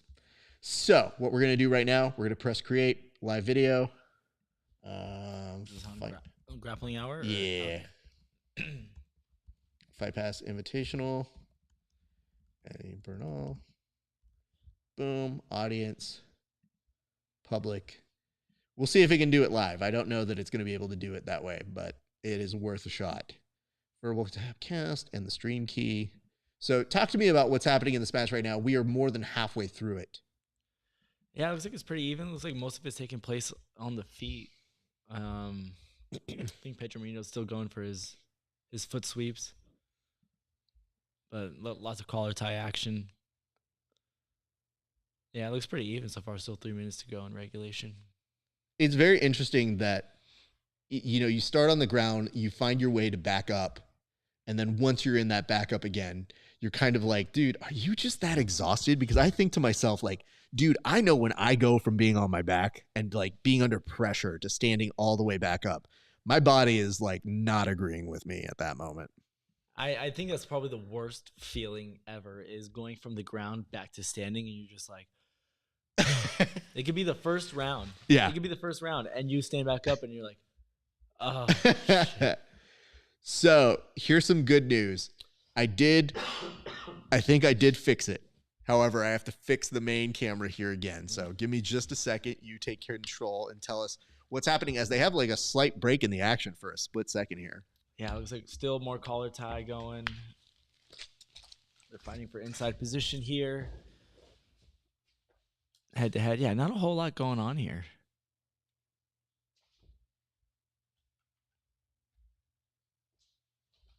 I wouldn't be surprised if we saw a Pedro Marinho foot sweep here, though. So here's some good news, though. The good news is my trick worked. So I think it's back on Instagram. Oh, nice. It just took me a second because I was like, what the fuck? So apologies if you guys showed up or had any issues. What's up, Mike Murda? Oh, my goodness. Mike Murda, one of the best training partners that I never get the luxury of seeing. My man shows up every once in a while at a new ground open mat and then like goes into hibernation for 2 years. So all good. He's busy. Busy's good. We like busy here. But I do have to say this. Okay, so now that we're back on this camera, hi, everybody. Thank you so much for your patience. Oh, nice double knee over on that side. 152 left to go in this match. I think this might be a tough one to call. Yeah, I think the referee just issued a warning here. Yeah. Oh. You know what's very interesting? Jump to guard there to see what happens here with a minute 30 left. What do you tend to do when people jump to guard like that? I haven't really had a guy do it. I had one guy do it in my last tournament, and my first thought was, isn't that illegal? It depends on the tournament. Yeah, I thought that was illegal because I've seen so many horror stories, like people jumping guard and like the guy that's standing up, like both of his knees just like hyperextending all the way back. And I'm like, okay, I see why. It's legitimately like my nightmare with this shit. Like now that you're not here yet, but you'll get here one day. When you get to a certain age, you're like, I want to jujitsu, but like, bro, we all got to go to work tomorrow. Yeah. So like, whatever keeps us all going to work, I am for. Like, I am not going to be pissed if I lose, and like it's a fair thing, like all good. But if you break my shit in a way that's like you just jump guard and my knee went like, we may have words in the parking lot, sir. Yeah, like I was saying earlier, like when I roll, like I don't care if somebody like hits me by accident, if they hit me with a knee, elbow, foot, whatever. It doesn't matter. I'm accidental headbutt, doesn't matter. I don't care. When someone like tries to do some sort of like technique that I'm like, okay, you don't know how to do that, and you almost broke my shit. I'm like, then I get pissed off because I'm like, listen. Oh, you know what? That's what I fucking should have done to you today. God damn it. Now I know what to do. That little, you know what it was? Mason going, ooh, nice counter here. Yeah. Pedro is a spicy partner for Mason. That is actually a very good thing. And I wouldn't even figure these guys at 215, but I guess that does make sense. It just always like looks deceptive when you see like the big boys right before them. And I'm like, oh, are they 215? Oh, and we're out of time. So that means we're going to overtime. Okay. So again, don't love overtime on this. Everything else about, it's 5 minutes for overtime for the absolutes, or no, for that. What the fuck, dude? I thought we had 4 minutes, or was that just the undercard? Ooh! Nice. But you know what, though? Mason didn't give him time to establish. So, it's kind of like a faux takedown. Yeah, you got it. He got the butterfly hooks in right away, created separation. That was nice. I have to say, that is my least favorite thing about doing competitions now, is the amount you look at trying to fight like hell before letting them settle is always like, it's just so much easier to counter what they do if there's no fucking points here. But as soon as you put points into the game, it's like, man, there are moments when I'm like, I think I'm going to injure myself blocking them from advancing this position. Yeah, I tell people all the time, especially when we're running the kids classes, I'm like, you can't accept a bad position. Like, because in a tournament, you have to fight like hell to make sure that they don't secure that spot. And a lot of times in training, you're like, somebody passes your guard and you're like, oh, they just lay on their back. And it's like, nah, dude, you got to fight like crazy, make sure they don't settle there. Because it's like cement. The longer they're there, the harder it is to get out. You know what I mean? You can't. We were recently talking about like my low. Oh, did that go away? No, you didn't. I didn't press the finish. Oh, I think it just registered there. Okay, we're good. Sorry. I was having a slight panic attack because I was like, wait, I didn't press end on any of this bullshit. It's still going. We're good. My sister joined. We'll talk about that momentarily. Oh, no. But I did like the fact that when I was doing one of these tournaments and I was just like, oh my God, I was like, how do these people do that? I was like, I'm so used to just letting people kind of get this position. And then all of a sudden your brain turns on. You're like, okay, cool. Now I could understand if I got points on me, but I felt like this last tournament, the ref I had was just literally like the minute the dude even got there was just like, okay, 4. And I go, yeah. Hey, bro, I'm not going to disagree with you if this was 20 seconds later, but my man didn't even establish the points and we were already just giving away. And I was like, damn, dude, that one hurt. Darts here? I think he's trying for it, bro. He's going that north-south kind of like choke from there. He's not going to get it, but I think it might elevate part of his body to go from there. So actually, I think that's an important thing. I mean, I think if Mason stays on this, he can even the tides to make it look like he was doing the most submission pressure here. Yeah, that's the thing is if Pedro rolls the other way, oh, no, he's out. But you know what? The thing about Mason is he's very tricky. Oh, look at that beautiful Brandon McCatherine commentating. Friend of the show. Love that guy. Brandon McCatherine is the brains, if you can say that, behind the PGF, which is coming up on a tournament that is going to release $100,000 to the winner, the team that wins that tournament. An additional $20K when they break out whoever the top 8 stars and they win an 8-man tournament. So you have the potential of maybe winning about $40,000 if you do that PGF tournament. And I'm very excited to see how that plays for him. Now Mason being in mount, this is bad news because he is isolating that head and arm choke right there. So let me ask this. When you see somebody like that arm across, he might have it. It's tough. I think he's grimacing, and I think that you're seeing Pedro fight it pretty hard. Yeah, with a minute 20 left, I don't know. I think there's a mix between a little bit of burnt by Mason, and he's just being a slight higher than he needs to be. He's not giving up on it though. No, I mean, listen, dude, the nice part about it is it anchors you to that person. So even if that might be big. That's actually a very good thing. If Mason can get his head to that mat, that makes that shit way tight. Ooh, I like this for Mason. This might be it, dude. And they're trying to push him back. They don't need to push him at all. I think he could get this job done. Nope, he gets pushed right back into mount. Wow. I know we talked a little bit earlier about, they're not moving them? No, you got to move them, bro. Yeah. I know we talked a little bit earlier about Pedro Marinho being that dog, but I mean, like, that's proof of it, dude. Like, I would say, as somebody who is familiar with this position, when you get somebody who just strengths it and they know that they're short on time and they're just trying to put that in, that's so much pressure that people are putting on top of you, man. I always think, he tapped. He did tap from that. Wow. I was going to say, I always think that's a weird situation, especially for a referee when someone's in a submission and you have to move them like back in bounds and you have to put the guy back in the submission. It's like, it wasn't in, but now.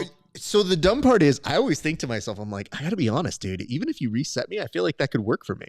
Like, I think that there are times where if somebody has it real tight and I don't have time to respond, I'm fucked. And you move me, maybe I've got some time to respond to that. Yeah. I know. I saw in a tournament yesterday, some kid was like in a Kimura and like they went out of bounds. It was like a full guard Kimura. And then they put him back in the middle and they put the guy in a Kimura. The guy's arms like already behind his back. He's like, oh yeah, that's where it was. And I'm like, dude, I might as well just end the match. Like, as soon as the referee said go, he just throws it behind his back and the guy taps out. I'm like, okay, well, I mean. My other favorite thing, though, is like always arguing with the ref. Like, no, my arm was not there. It was over here. And you're like, I don't think it was, bro. And I feel like it's so insane that the sport just barely is introducing replay technology. Yeah. Because, like, dude, check the tape. It's pretty easy. All right, let's hear what Mason has to say. Mason is tired.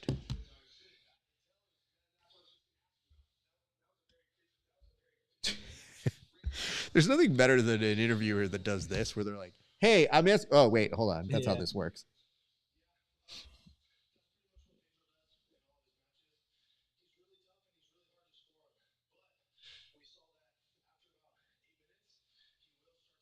Wow.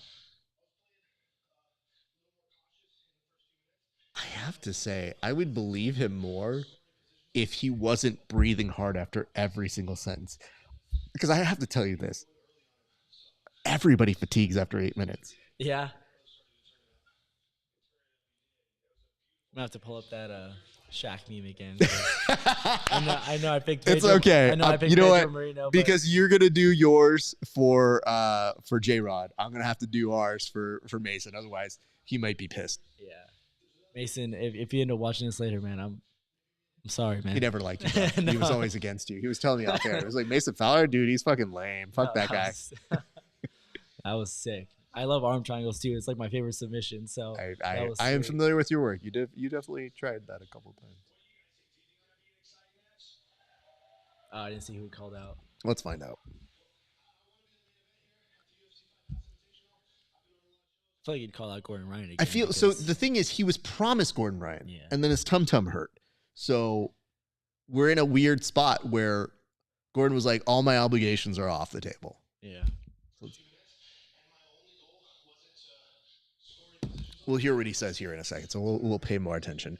But just get your J-Rod cheers in your head now, so you have a few seconds to start putting that together. I should have been thinking about it more when you were doing yours, but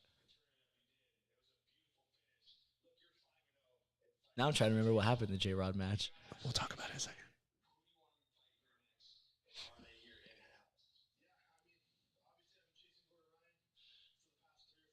But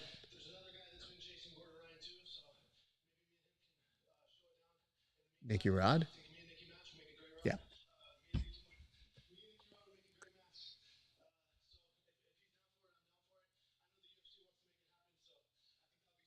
The UFC wants to make it. Okay. Good for him. Okay, so we're not a terrible amount of time behind everybody, but they are getting to the finish. So I did see somebody put up something. No, it was actually the UFC. They just texted out right now that they're at the main event. So we're just slightly behind everybody here. So our apologies if you were wanting to watch live with us, but you can suck it. So while we're waiting for Matheus and Meregali to do it, why don't you go ahead and take the floor here, sir? The camera right there. Send out a nice little cheers to our good friend, J-Rod. Oh, and you were like, what happened in that match, right? Okay. So remember, they went all the way to time. And then J-Rod, they went to overtime. J-Rod was able to get that finish. Oh, he took his back and trapped the arm. Yes. Okay. All right, J-Rod. Good job representing the LXB guys out there. Appreciate it. Guard passing looked great. Back takes look great. Pushing through, going to overtime. Trapped the arm, got the finish. So cheers to you, my friend. Good job. Cheers indeed. Granted, the hair got a little wild toward the end, but you know what? That's nothing a hair tie couldn't fit. I'm just saying, just get there, bud. It'll work out for you sometime soon. Also, J-Rod should come back on the show sooner than later. So, Meregali and Diniz. Meregali doing a Harlem Shake to get warmed up right now. And I don't know, man. I mean, this does seem like his world. It does seem like he is in that spot. But, if we're paying attention to who was calling out who, Victor called him out. Yeah. Nicky Rod got called out by Mason. You've already made essentially the headliners for UFC Fight Pass 7 if you really get that. Like, those are very solid matches. Some may argue, maybe short on star power. But, that's the hard part about jiu-jitsu. To build stars, you have to build them. Mm-hmm. So, give them those spots. Give them those floors. And then maybe on the third or fourth down the line, you put in your Donald Cerrones, or you bring in those people who you go, I would watch that UFC fighter or that retired UFC fighter fight. That would be dope. I just feel like this is supposed to fill the gap of what sometimes we saw on Submission Underground, where there would be a cool matchup where you'd be like, is John Jones really grappling? Like, oh shit, that's kind of fun. Yeah, I would watch that. Yeah, it'd be sick to see Don Cerrone grapple again, man, with the full head of hair. I mean, bro, are you more of a fan of him with the hair than against the hair? I think he looks great, dude. Okay. He's on the sauce too now. He's proud of it. I mean, good for you, man. There you go. Let me ask this. He's living his best life. Okay, let's figure this out. At 40, are you going to be on the sauce? I don't know. I might be, honestly. I don't know. I don't see why you wouldn't be. Okay, so the one tap you got of me today was because of the sauce. Got it. Just want to make sure. That's all. You know what? Maybe you can explain this to me. Yes, but sir. that brand that Diniz is sponsored by, VHTS. Yes. yeah, does that stand for anything? Very hard to submit. Oh, So okay. let me educate you. Because I got a couple of their rash cards Yeah. because they're sweet, they're Yeah, sick, and I was like, I have no idea what this means. Okay, there we go. All right. So let me educate you. They are some OGs in the sport. Very hard to submit. I went to, I want to say Shaolin's back in New York for like a minute when I was visiting out in New York for like a little bit, like a week. I made way over there. The guy behind that organization, his name is actually Guy. Oh, wow. So imagine being like, hi, my name's Guy, when you're new to the sport and you're like, of course it is, dude. Like, okay, sure. And this dude, when I was telling him, I was like, yeah, man, I only have one gi that I roll in. I was like, and I just bought it. It was the gym gi, and it's more of a judo gi, and it's kind of embarrassing. But I'm like in New York, like repping like really, really like basic brands. This dude was like, give me your address. Hooked me up with 2 gis right then and there. And that was over 10 years ago, dude. So my man from day one has been a fan, a supporter, a lover of what we do here, and I have had nothing but love for him. And guess what? He's gone all the way from me to people like Matheus Diniz. And I'm like, bro, like one and the same. Yeah, I get it. You know, you've really leveled up. So every time I see them, we always exchange pleasantries. But one of the funny parts was, and I think you kind of have gotten this about what I do, like my main brand has always been like, yeah, dude, you're probably better than me, but to submit me might be a task. Yeah. So what I told him, I was like, hey man, I'm kind of your brand. Yeah. Like I'm not saying I'm good, but I'm saying I'm in the round for a long period of time. And he was like, okay, that's what's up. So he definitely took care of us very, very quickly. So I appreciate Guy and Very Hard to Submit always taking care of us here at Verbal Tap and now Grappling Hour since day one. So what we're seeing here, new wave jiu-jitsu's Nicholas Meregali kind of moving around Diniz with a very strong pull on him. Kind of gets him off balance, both the gentlemen back up to their feet. And we are kind of now just in the stand-up battle between these two. And it makes me wonder how long you want to endure this battle if you're Diniz. I'm sorry, not Diniz. Well, I was going to say Meregali, but I guess that just worked for Meregali with that snap down.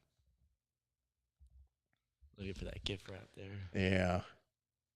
I mean, this is where you are incredibly terrified if you're grappling against one Nicholas Meregali. This is allowing him to go to work. Yeah. He's getting his hook on over.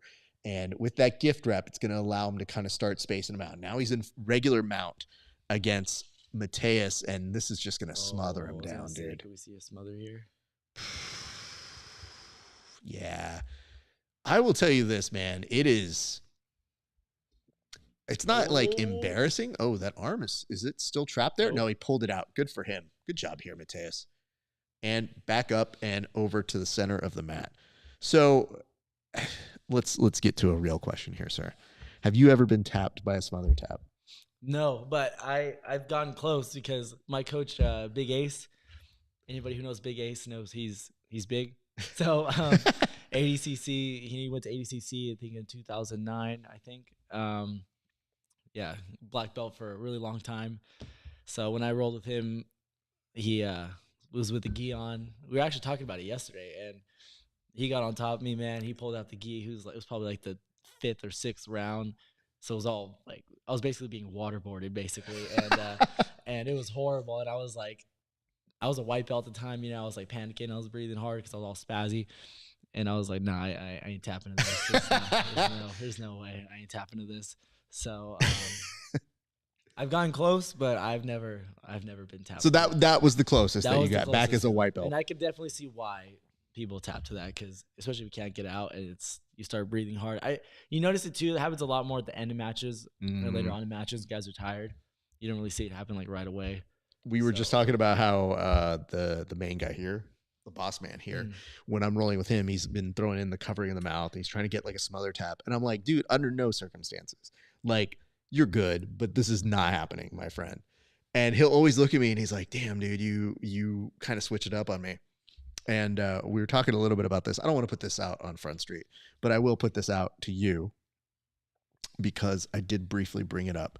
But this was the way that I reversed when this dude was trying to cover my mouth. How when I finally got sick of him doing it.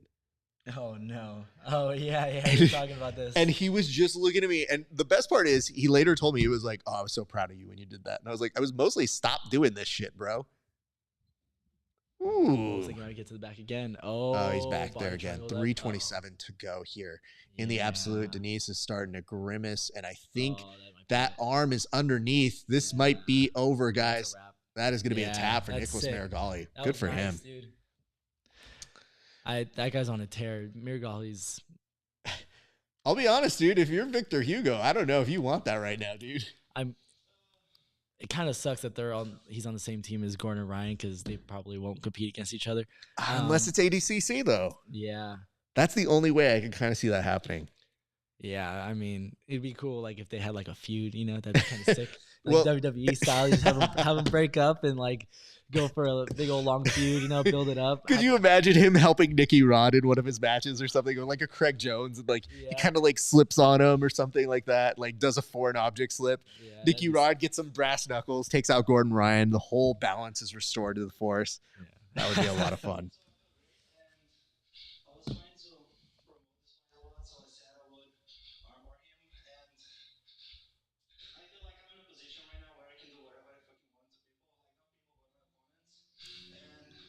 Not to people, but to my opponents. I can go around and do whatever I want to anybody. I think somebody just read him what the law is. Yeah. This is like, hey, bro, you can't just be saying that shit.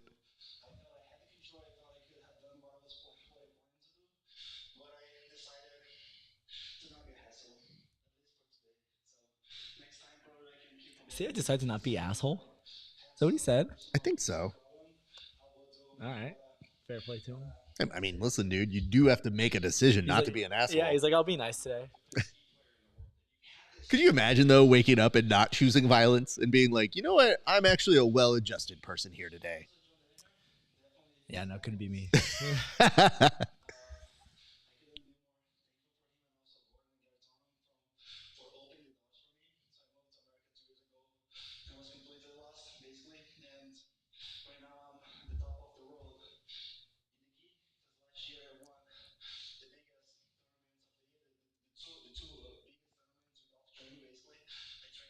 So here's kind of my rule, and maybe this is a little too rah-rah, love America.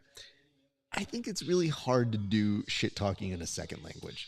And I have props for those people who try, but when this dude's like thinking he landed a slam dunk, I'm always like, that wasn't that great, bro. Yeah, no, I was actually just thinking after he said he moved here 2 years ago that his English is actually it's great. Pretty damn good. He's got a very, very solid approach to the English language. How do you? Maybe he was just like Nikolai Miragelt. I feel like his name's pretty easy to. Yeah, there's a lot harder names to fuck up, dude.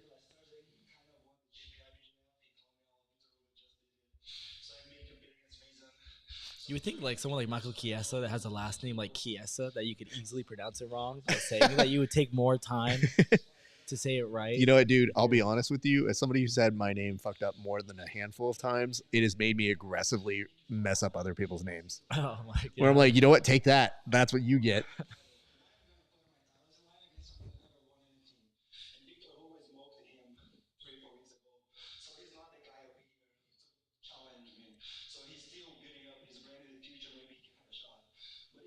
That's fair.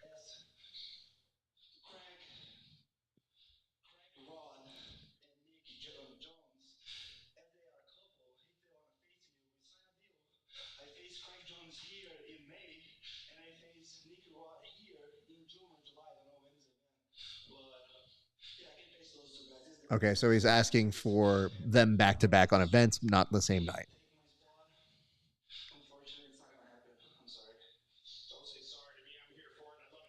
That'd be sick.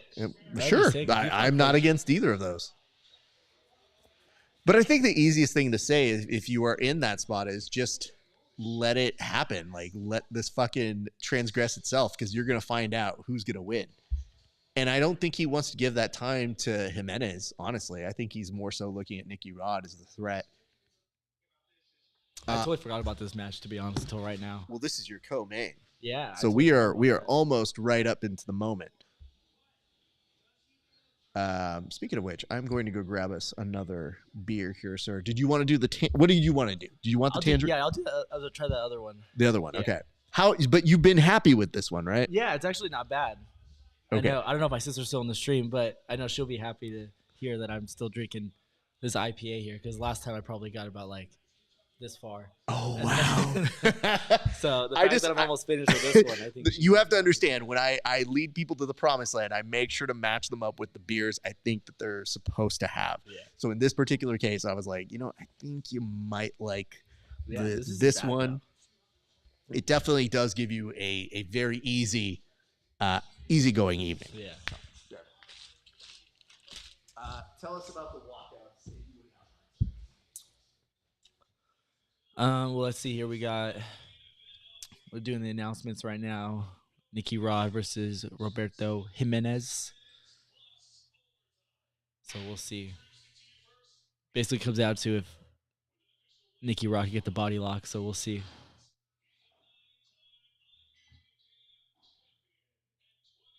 Pretty brutal stare down here by Roberto Jimenez.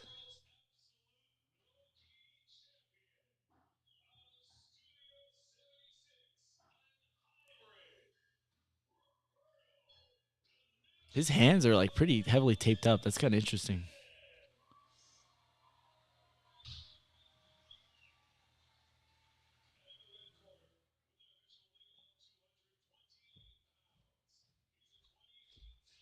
Thank you, sir.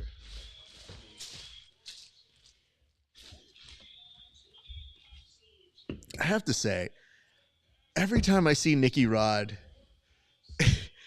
it's just the smolder that he does. It's always so intense, and it's always like somebody getting into character in a movie, like somebody on set who's about to be like, let me channel the Nicky Rod character. Dude, I was just saying how Roberto Jimenez was doing like a really intense stare down right now. He is a very intense guy. Look at him. Look at his face. And my guy looks like his hands are wrapped like he's about to box, bro. I said. Yeah, his hands are super taped up. Like, bro, he's gonna start swinging on one Nicky Rodriguez. Oh, Nicky Rod I'm looks not way 100%. bigger. Yeah, he does. There's a very hard to submit shorts again. Those Yeah, like I said, dude. Guard pull. Matheus, Diniz, Nicky Rod, Rafa Sparza. Same family, dude. Same family. Same thing. Group. Same thing. Same group of folks. What an interesting wrestle up on that. Beautifully done. So this is the thing that I think credits what your father was saying, which is, yeah, when you see it look like that, it looks fucking easy to wrestle up like that. What's up, Kamosa? Good to see you. Thank you. Appreciate you for joining.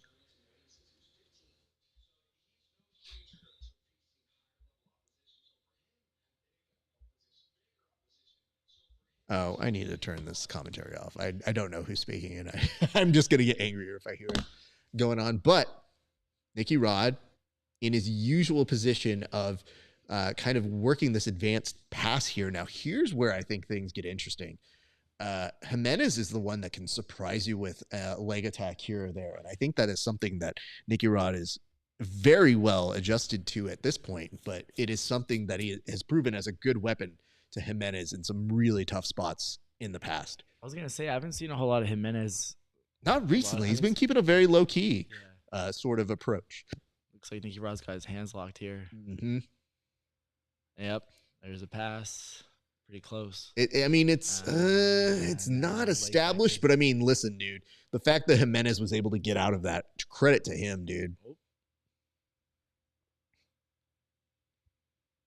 Yeah, Nicky Rod's on what I like to call that like chasing pass where you almost get it. They kind of squirm out of it and you almost have it settled. But man, are you going there? Is that Diego Lopez?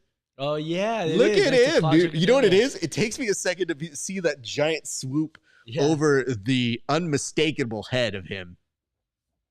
That dude's sick, too. Dude. He's really good, man. He fights 300? I think he does. Yeah. I think he's on the bottom, like the early card of it. But he's a very fun fighter to watch. He's sick. Dude, he hit a triangle from like the guy was trying to hit a single leg on him and he jumped up through him in a triangle. I was like, oh my. Yeah, I know. That's unreal. Again, just insulting to see how good it is when you see shit like that. Mm-hmm. That's the type of stuff that I see and I'm like, if I was going for a single leg on him, I would have no idea that was coming. Like I would have totally gotten caught with that too. Dude. It shows you how many ways there are to lose in this sport. It's like, oh my god, there's so many ways to lose. There's more ways every day. I know, and I mean, look, we were talking a little bit earlier about how the key to victory for Roberto Jimenez would have been that, but you did see Nicky Rod. I mean, dude, he's now working with Craig Jones, Ethan Kallenstein, like all these guys, like. You have to figure your awareness in those bad spots is high. It's just sometimes people catch you on an off day. Mm-hmm. And I feel like that's where Jimenez's key is because I don't feel you're going to out wrestle him. You might have excellent movement, but yeah, this is the shit you want to go to. Kind of going over, making Nicky Rod have to take a pause in a minute to make sure to keep all of those breaks out, but that's a very good start. We'll see what his response is from here. He's keeping the arm through. Now, this is an old Keenan Cornelius trick. Keenan Cornelius used to say, if you could keep an arm in between when somebody goes over for that reap, it does keep your legs a little bit safe for a minute. So like now his knee's out though. It's almost out. I think he's just inching it out. It's out of immediate danger, but it can still be repositioned here. As you'll notice, he's just trying to like makeshift it into a heel hook here. And I mean, listen, dude, it's right back in that spot. It's a very dangerous element.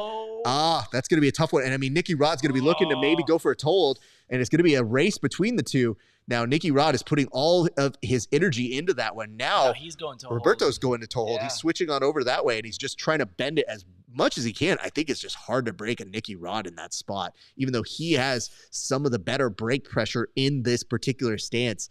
This is a very tough one. Can you imagine just being in this kind of a shootout right now, dude? Like, this is absolute insanity happening right now. Now, that's a smarter play by Roberto playing it, and you're seeing a little bit more urgency by Nicky Rod to try and break it out. I mean, Nicky Rod has previously broken Gordon Ryan's foot in one of these fight passes, and now they have to get the gang of thieves on the side of the mats to try and push them back. This will give us our first break in this action that's been happening, and this is an intense back and forth. Oh, sick, dude. Wow. Dude, I'd like to say, I think of my footlock knowledge as average plus at best. So when I do see stuff like that, I'd like to think I'd be switching somewhere else. I'd like to think, but I really do feel like if you switch to something else, you might be more in danger. So you just kind of stick it through and just hope for the best.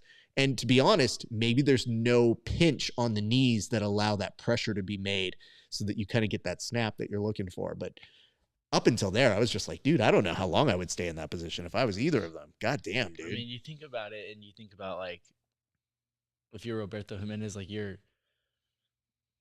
know how good you are. And you're like, if I tap out, if I submit Nicky Rod, dude, like, my name's going to be up there. So you're like, your heart's probably going super fast. And I'm on Fight Passes Invitationals 16 through 95 forever, if that's the case. I mean, Roberto is a very accomplished grappler. It's just, I think he is more known to all of us nerds in what we do, but to a UFC Fight Pass audience, maybe a little more new, maybe not as exposed to what he does, but an incredible talent. So this is a big, big opportunity for him with the exposure and the recognition of Nicky Rod, who I think has crossed over in our sport. And that was sick. And little known fact, Nicky Rod was kind of in the callbacks for the WWE. Oh, really? He was, I think he was in talks. Now, is this a Wow, crucifix yeah, that he's in trying to hit on him? crucifix. Oh, he's gonna Ooh. get out. Oh, but And he uses it to stay in there in a questionable oil check there, but we'll go ahead and Yeah, go I right was past noticing that too. So we're seeing some traditional guard pass tactics here with Roberto keeping the knee up to keep Nicky Rod from advancing. Now, here's what I have to say. If you're a judge and you see Nicky Rod on top after the exchanges that have been happening that feel even, this does feel like it is swimming a little bit more toward Nicky Rod's direction. Yeah, I mean, he had that crucifix position for a little bit. Yeah, the crucifix, it was the toe hold. He's trying to advance the position here. Roberto's playing off the back, and you take out that like leg attack from him, especially as it starts to get later in the match. It could be signaling more, a little bit more on the Nicky Rod advantage train. Yeah, I would definitely agree with that. But damn, dude. And I mean, what kind of raps did he get? I was thinking that, dude. I was like... Because I'm looking at this, I'm like, bro, the stuff that I use to tape down the cords here, yeah. I have blue, like, painter's tape for that, too, and that's what it looks like. Okay. Yeah, Jimenez with the wrestle up. Now, Jimenez is going to be able to play on top. This will be very interesting to see. You don't really see a whole ton of Nicky Rod letting them stay there. Nicky Rod looked like he was engaging to try and knee bar, but instead, nothing happening here. They're going to push them back to the center. And they have 2 minutes and 7 seconds left to work here. This is a very interesting match all the way through, if I'm given just an honest assessment here. It has been very interesting to see these boys go back and forth. So kudos to them. I always think of it like this, dude. So, you know when you're rolling with somebody that's like maybe as tall as Nicky Rod, or as deceptively natty strong as Roberto Jimenez. And you're just like, what the fuck am I supposed to do anymore? Yeah. Like, I've run out of jiu-jitsu and now I'm just kind of in the thick of it. Yeah, it reminds my friend Minja, man. He was super flexible and like super good on the legs. And then he just put on like all kinds of muscle in a span of like 6 months. And now he's like huge. And he's still as flexible. I'm like, dude, passing your guard is like damn near impossible, bro. Like, and you're throwing up leg locks all the time. I'm like, I don't know what I'm supposed to do. I got to just keep generating movement and hope eventually you get so tired. let me ask this. Is Minja the guy who helped you get better at your leg lock defense? 100%. Okay, Minja, I don't like you, bro. Yeah, because I got to tell you, man, I had a whole bunch of openings I could hit on this guy, and they were starting to narrow. And you know what? Now I saw something that Mason did today that made me go like, oh, shit, if I had done that, maybe I had a better entry. Can't say it for certain, but I was just like, yo, I want to roll that back, Eddie. We gotta roll again very soon because now I know what I need to go try to attack. Let's see. I'll try to fit you in. Oh, thank you. Please. Thank you. So nice of you with your incredibly busy schedule. That's the best part about training with any of these goons is that you look at it, you're like, you know, dude, if I just showed up at your gym, I know exactly where you are and where you train. The only thing that might get odd is if I look at the kids and I'm like, hey, kids, me and your coach have some beef. We got to settle this right now. They would totally move out of the way. They'd be like, this has happened a few times before, Raf, so go right ahead. There's nothing funnier than a dojo storm because I feel like you don't see it in a realistic enough sense anymore. Yeah, no, you don't see it anymore. But I would 100% go dojo storm somebody in jest. Oh. But, ooh! I'm going to tell you this right now. You know the best defense to a buggy choke? I don't know what it is. Tombstone pile driver. 100%. Like, I have told our guys, I was like, if you ever try that with me and I can pick you up, I'm 100% dropping you on your fucking head. My buddy, Colin, who I was telling you about, he was the horror story that I was talking about with the buggy choke. It didn't happen to him, but the guy had him in a buggy choke and was unknowingly armbarring himself. And went a little too far, and Colin just heard an arm break like right next to his ear, and the guy's arm was just like. Now, lucky for Colin, he's an EMT and he's a firefighter, so he's seen a lot of like broken bones. But I don't think he was quite ready for that. Oh, bro, my whole MO on that would be almost instantaneous vomit. Oh, like, yeah. Just I've seen a lot of bad stuff in jiu-jitsu, but even I'm like, is that a bone? Yeah, I did. I had a guy in a toe hold one time. Right now, they're showing the toe hold war that these two just had, and I had a toe hold on a guy, and I was like just holding it, and I wasn't even trying to like crank it or anything like how these guys were, and it just went pop, and I like let go, and his foot was just like stuck, and he's like, "Oh no, it happens all the time." I'm like, "Dude, your foot is literally stuck. Can you please move it for me to show me that it's okay?" And he's like, "Oh yeah, 1 second." He like had to like move it. I'm like, "No, you're not okay." And since then, I have never done a toe hold. I have not done one toe hold since that day. That might have been like 2.5 years ago. I have not done a toe hold since. I have. Even sometimes, like my coach Tim, he'll use me as like the uke or whatever to like show the move. He'll do a toe hold to me. I'm like, "Okay, Tim, okay." I get so scared, man. I won't even drill him. Like but I'll do a Kimura or a heel hook or something. But a toe hold. Sure, but that's the one you draw the line. Yeah, It's just because all of us have PTSD with something. Yeah. And I like to tell people, so I have a reverse version of this. So I think you know me well enough to know when I roll with people, and Nicky Rod looking for the back here, and he does kind of have it. Oh shit. Yeah, that's not where you want to be with him, bro. Yeah, it's not going to be good news. I think this is a good night right here, bud. There's just too much force and pressure from Nicky Rod. His face, dude. Oh. I mean, listen, dude. He might weather part of this storm. That's 4 minutes and 10 seconds. However, he's not in a true body triangle. I was going to say that. Yeah. So there is that little bit of hope there. And he is off to the side. I don't like when people are this strong, like at this level, where when they have that back, and can be an exhausting drill to maintain that back control, where it feels like it's effortless to them because they're just so big. It's like, dude, yeah, of course you could just move them back and forth. It's easy to you. I feel like half the time whenever I'm retaining back, I'm dying on the inside while I'm like still keeping them there. Yeah, I'll be rolling with a couple of my main training partners, Tiny Tin and those guys. They're 14 and 15 years old, and I get to their back, and I'm like, why did I decide to come here? I'm like, I should have just tried to do something else. Like, I just cannot submit them from the back. And Roberto, even out of that position, which he did get, so fuck me 2 minutes ago, but I mean, Nicky Rod's still putting good pressure on him. It's just an excellent display of yeah, I think he's trying to line it up. Got it.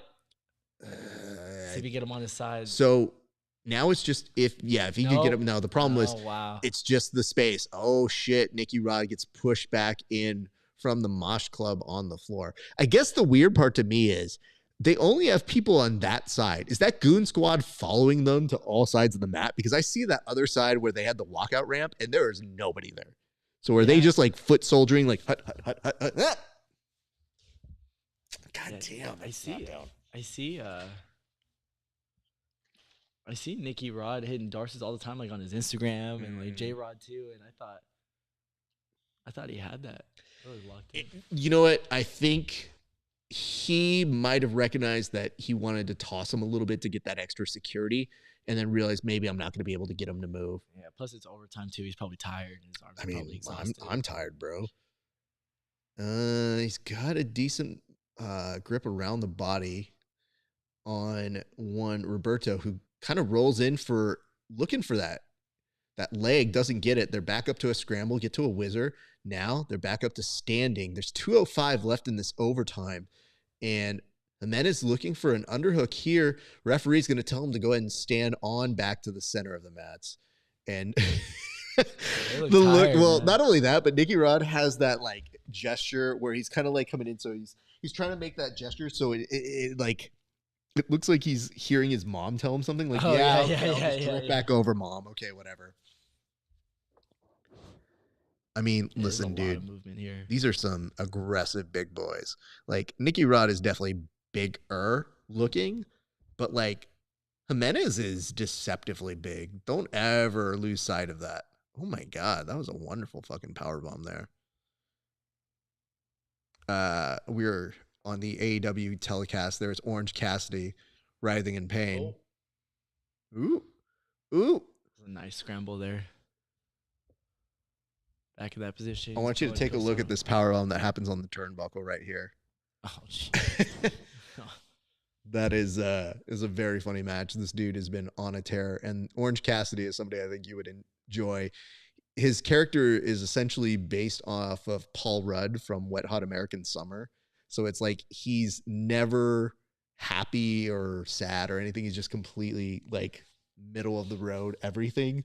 So whenever like he wins a title, he's just like half thumbs up, like cool. To be fair, man, I feel like a lot of people that say like wrestling isn't real should try taking some of these bumps. Oh, dude, these bumps are not. They suck, dude. Like all of these moves. There's nothing funnier than me than when somebody's like, "Yo, that wrestling move hurts." I'm like, "It's called a submission, bro. That's the whole point." That's where some of our shit came from. So, yeah. Oh, that's the other thing I was gonna say earlier. It's like, especially with the like the interviews and like personalities from, a lot of the guys you're seeing nowadays that get like really popular. Like a lot of that stuff. Like Chael Sonnen was one of the first ones to do it, but a lot of that stuff has come from pro wrestling. And it's like, it's funny because a lot of those people, like Chael Sonnens or people that talk like that, like they're like fan favorites. Even if they like don't have all of the accolades or whatever. Like if they fight, it's like a bonus. You know what I mean? Yeah. Like Kobe Covington, dude, like it saved his career. I just tell people all the time, I'm like, learn how these guys turn their personalities up to like 11 on a 10 dial. Mhm. Like they just learn how to present themselves in a way where they can show their personality and have fun and not always be serious. Because, dude, that's part of the reason why whenever we do these interviews, I'm always like, we got to pull something out of these guys. Mhm. Like, they're more than just dudes who grapple or fight or punch or kick. There's something to them. So it's always like a challenge. And sometimes it's me sitting there being like, well, you are not interesting, sir. We got to figure this out. Yeah. But every once in a while, you get some of these guys who they'll watch and I'll be like, off air. Dude, I'll tell you what, dude. That one guy, I think he's fighting Spar Star. Tien? Yes. Yeah. That guy, dude. I'll tell you what, man. Like, I'd never heard of him. I saw him a little bit on your podcast, and then I saw his last fight because he was fighting a guy that I went against in a jiu-jitsu competition. Oh, nice. Who had won by knockout, and I was like, oh, this is gonna be a good matchup, and he just like ran through him, and I was like, oh, and even his like you were commentating that one, and dude, I was like, man, this guy, he's definitely got what it takes, man. Like, got that personality. Like, I don't have it in me to. Well, let's see who won this one real quick. Yeah, I was about to say we'll come back to this right now. Nicky Rod. Yeah, Rod. that's absolutely true. That was tough. It would be interesting to see what it says in his. I mean, he's gonna just look past it. But you know what's, dude? I have to give Roberto all the credit in the world. That was not only a great match, but then afterwards to be like, yo, Nicky Rod, hold on, I'm gonna show you how natty I am too.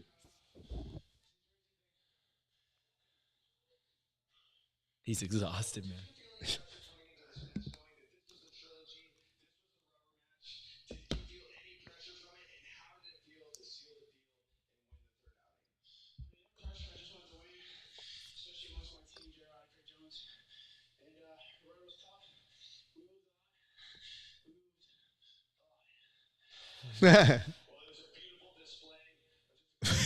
Wow.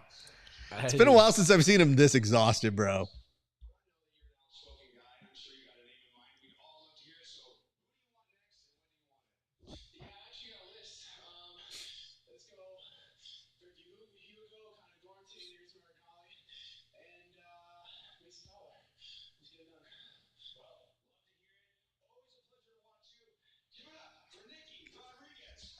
All right.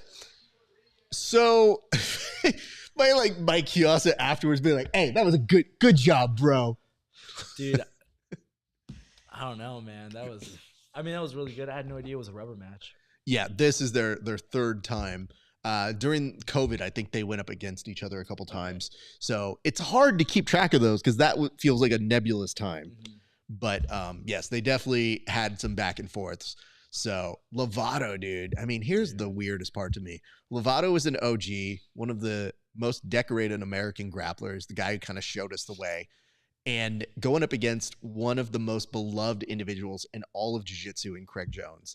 And it's an uphill battle because it's not like Lovato of 10 years ago. Yeah. Like, questionably at his prime, especially when he was starting to toy with going into MMA. You have Craig Jones, who's like effortlessly number 2. Mm-hmm. Like, is just naturally that guy.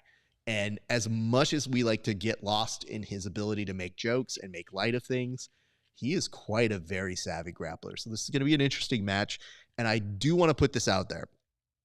We don't know any spoilers. We don't know what happened. But this does have, if it goes a certain way, the ability to be a very stall-heavy match. Mm-hmm. Like, it's not because they won't be going for it. It's just because of their styles. I would not be surprised if Lovato, in trying to go intense for a few with Craig, slows it down, or if Craig looks around at how Lovato's playing top game and says, nah, fuck this. I'm going to make frames and make him work for this pass.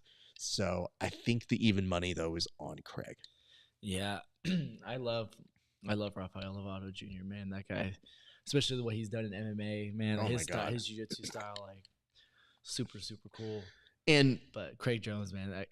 And it's so hard to me because these are two OGs of Verbal Tap. Like, Lovato was one of the first people to come on that I felt like legitimized our show. Really? Like, he was on episode, I want to say, like 20 or so. Like, he was one of the first guests that we had on Verbal Tap. And it was right after he was the first American, or one of the first Americans, to win the Brasileiro. And I just remember being like, that feels like an important thing to document. Mm-hmm. And he came on, he was a professional, but when he was supposed to come on, there was actually a giant tornado that was happening out in Oklahoma.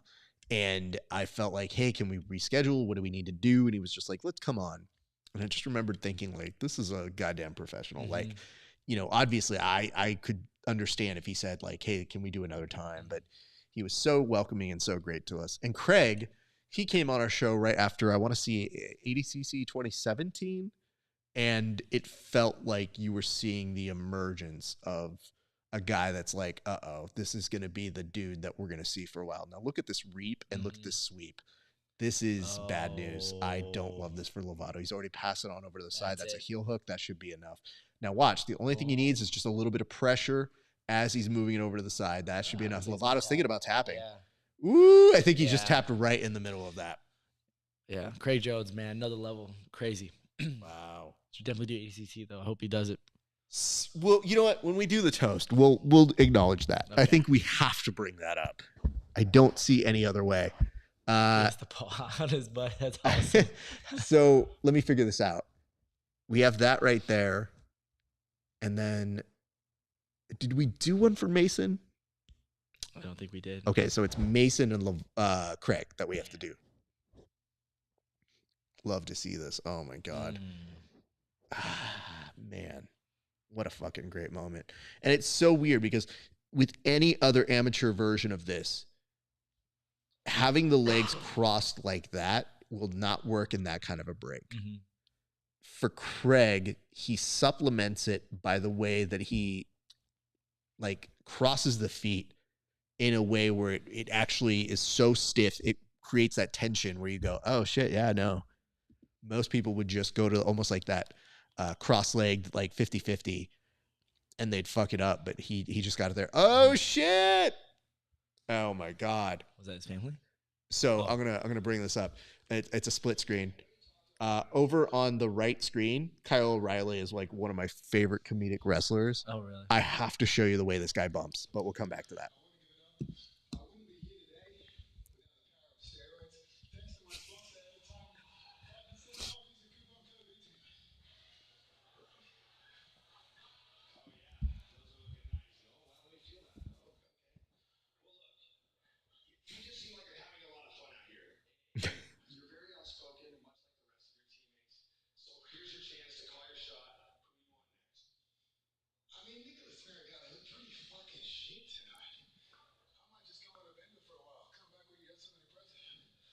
Well, before we get to the finishing sequence, I'm going to get this out of the way early. Where's the party at tonight? The party's at Marquee. We're going to be hitting some nosebleeds in the back locker room. Okay. We could have come home for the night. You never know. Okay, now we can talk us through the replay and talk us through your handiwork. Yeah, honestly, he's got some fucking big feet, so you just went for it. That's as simple as it gets here. Never change, Craig Jones. I mean, listen, dude. We need him. We need him in our sport. He's a very, very fun person. And I want to point this out. Like, there are some shots that he takes that I'm always like, that's a dumb joke, Craig. But I have to say, when you're working in the element of comedy, you are going to do dumb jokes and good jokes. You don't get to the good jokes without the dumb jokes. I was just about to say that. It's just, having said that, if I see a DVD named False Reap Accusations, I go, we could do better. And then you look at it and you go, hey, bud, big fan. You know we love you. But every once in a while when I have to fucking roast him, I'm like, Craig, I don't even feel like this bothers you. So that's all the more reason to roast you and do all of that. But a sweetheart of a human being. He's always been super nice to us. So and I very much appreciate that. He's got really good instructionals. Like, I was about to say, so yeah, that fucking little like leg entanglement that you were doing, that was from him. Yeah. And I was like, every time you hit that, I just remembered being like, you remember this when you go, we were talking and you were telling me about it, and I was like, I'm gonna have to ask you about that. And you said I got it from Craig Jones, and I was like, I'm just gonna watch the DVD. Yeah, no, dude, it's so good. He's got all the weird names, like it's called Power Ride or something like that. He was doing it when he was helping Volk get ready for Islam Makhachev, and I was like, you know what, dude, I'm gonna check this out, and it was so good. Completely changed my game. Do you feel though that like when somebody does an audit of your purchases, that they're gonna see like Power Ride and they're gonna go, what is this purchase that happened here, sir? Like your accountant's gonna look at it and go, oh. You know what? Hey, listen, if the dude who just claimed out and shouted out steroids has any problem with you finding his DVD, however you did, then I think he needs to understand he needs to play fair as well. So, man, I will tell you this.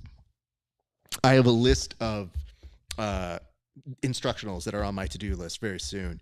I think that one's going to come top of the line because I've noticed how you have taken it from the last time we rolled to this time when we rolled, and it felt more effective. And I think the fact that you were previewing it helped me to figure out some solutions to it. But if you're talking about the element of fighting, the element of being in a jiu-jitsu match, it is a perfect time suck that gives you all the time in the world to do what you want to do. Yeah, it's really good. It helps stop like a lot of escapes in their tracks, and especially if you're going for like longer matches, like these 10-minute ones, where there's not really a whole lot, like no points, like submission only tournaments that are like 10-minute rounds. Super, super good. Really good way to tire out your opponent. Really good for MMA, obviously. So, but yeah, all of his instructionals that I've watched have been. They've been money. They've been money. He's good. Well, let's do this. Okay, we have a few. So, oh shit, they're going through the card. So this will tell us who won. Are they just doing the main card? You bitches. Tell us who the fuck won on the pre-card. I just really want to know from the homies who won a little bit earlier. We can look that up. We'll do some cheers here in a second, but I want to make. You got a bottle opener right there. Yeah, I got you, bro. We actually refer to this as a church key. Oh, nice. Just so you understand. Okay, so they went through. I want to look because we have to do some toast, but I want to make sure any of our friends who got finishes a little bit earlier. UFC Fight Pass. Oh yeah, this one's good. You like that one? Yeah, I like this one. Listen, my friend, I'm not gonna lead you astray. I'm gonna take you to the promised land. This one was good. This one's better. Oh, you like this one better? Yeah, I like this one. Fascinating. All right, here we go. So earlier, these are some very interesting results. So up top, Raquel Canuto ended up defeating Carol Rosa via submission at 5:01 of regulation. Shane Shapiro beat Ben Eddy at 2:24 of the overtime round. So that must have been something fun to watch. Good on him. And then Gigi Canuto defeated Diniz Gomez via submission inside heel hook at 7:44 of regulation. So very, very good. Congratulations to those folks. Sorry we didn't get to see those matches, but we love you guys. Shane Shapiro, we should probably do a cheers to you because you got yours. It's an overtime. No, we're not going to do it. You haven't been on the show. You know better. Jerry, get him on the show. So we have to do toast to Craig, Meregali, and we did say Fowler. Did we say Hugo? You did Hugo though, right? Or no, wait. No, wait. I did. You did Jay. Yeah, I did Jay. Did I do Hugo? Yeah, you did Hugo. Okay, so we're good on those two. So then it's just Craig, Meregali, Mason. Yeah. All right, I'm going to give you Craig because I feel like that's easy. You know what? You should be able to give it because he basically taught you how to do good jiu-jitsu. Yeah, so yeah. that one should be easy. Let's go ahead and start with Mason Fowler. Okay. This goes on out to a friend of the show, Mason Fowler. Mason, listen, I don't want to say who didn't pick you here on the show, but it's not the one that's not talking right now. Just saying.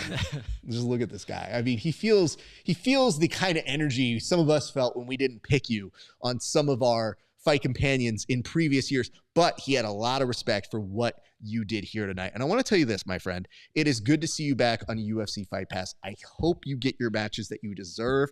I'm really sad that they have not given you Gordon, or Gordon hasn't given you Gordon, or Gordon's tummy hasn't given you Gordon. Whatever the excuse is, you deserve to be at the top of these UFC Fight Pass. Keep going. Congratulations to you, sir. Much love. But just remember, he didn't like you. This one. I wasn't familiar with your game, but now Eddie. I am. His name is Eddie Bernal. He's very good at MMA, but I think you could take him at jiu-jitsu. Anyway, so that's what we got going on there. Let's do our next one on over to Nicholas Meregali. Okay. Nicholas Meregali, let's put it to you this way. You are talking shit. You are changing the game. And by the game, I mean you're actually doing some incredible jiu-jitsu. The question I have for you, sir, is when are you going to come on the show? I know it's difficult. I know, sometimes making space for it. You got to write these very long Instagram posts that sometimes don't go anywhere. I would suggest using Grammarly, by the way. But what I would tell you is this. I think you should come on the show because we have a lot of questions to get through. First and foremost, what are your goals? What are your intentions? You say that you want to be an actor. I'm just saying, I think we need a little bit of work. I'm happy to maybe give you a little bit of insight and direction on that. So your jiu-jitsu is incredible. It's going to be incredible to see what happens to you next here at the UFC Fight Pass and other organizations. But you called your shots here tonight, and I'm stoked to see what's next for you. So cheers to you, Nicholas Meregali. All right, sir.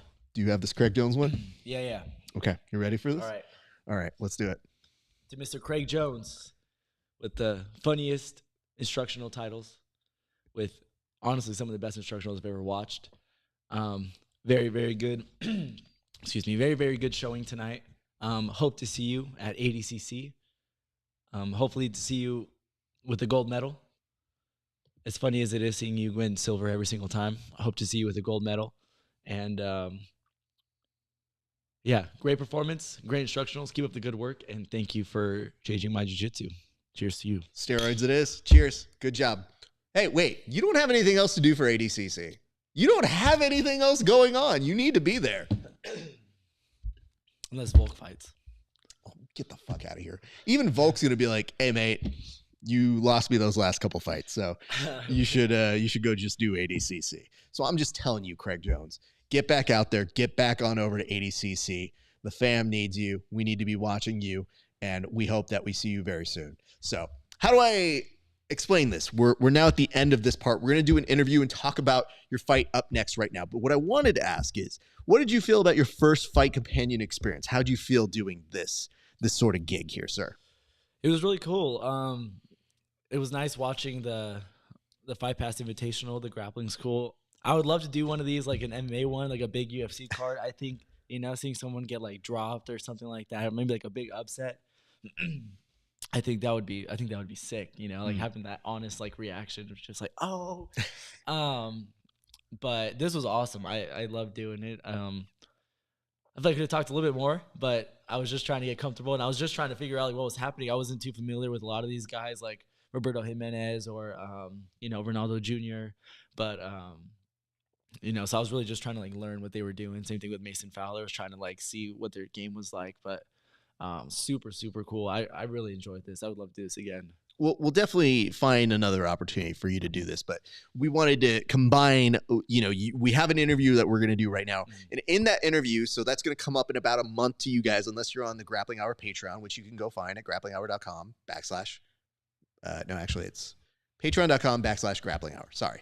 My apologies. grapplinghour.com/ I'm sorry. I fucked that up again. God damn it. Shit.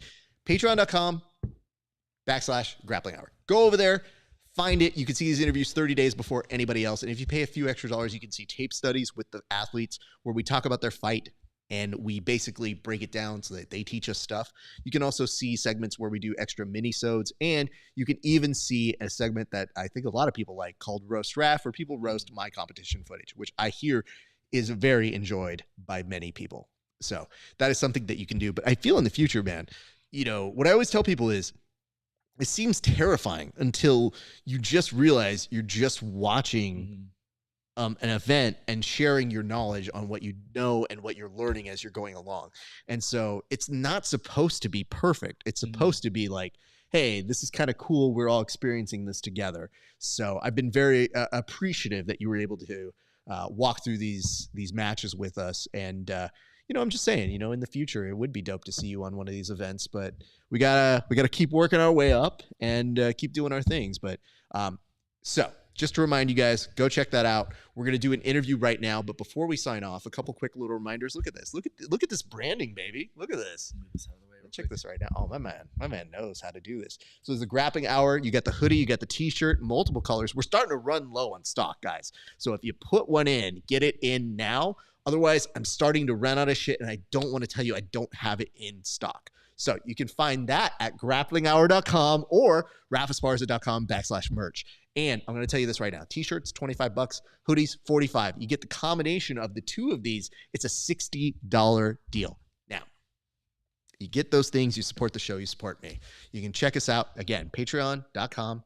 You can go on over /grapplinghour. rafasparza.com/merch to support us there. You can like, comment, and subscribe if you enjoyed this here tonight. And if you want to join the discussion and continue the nonsense that we talk here, head on over to our Discord and become a member there.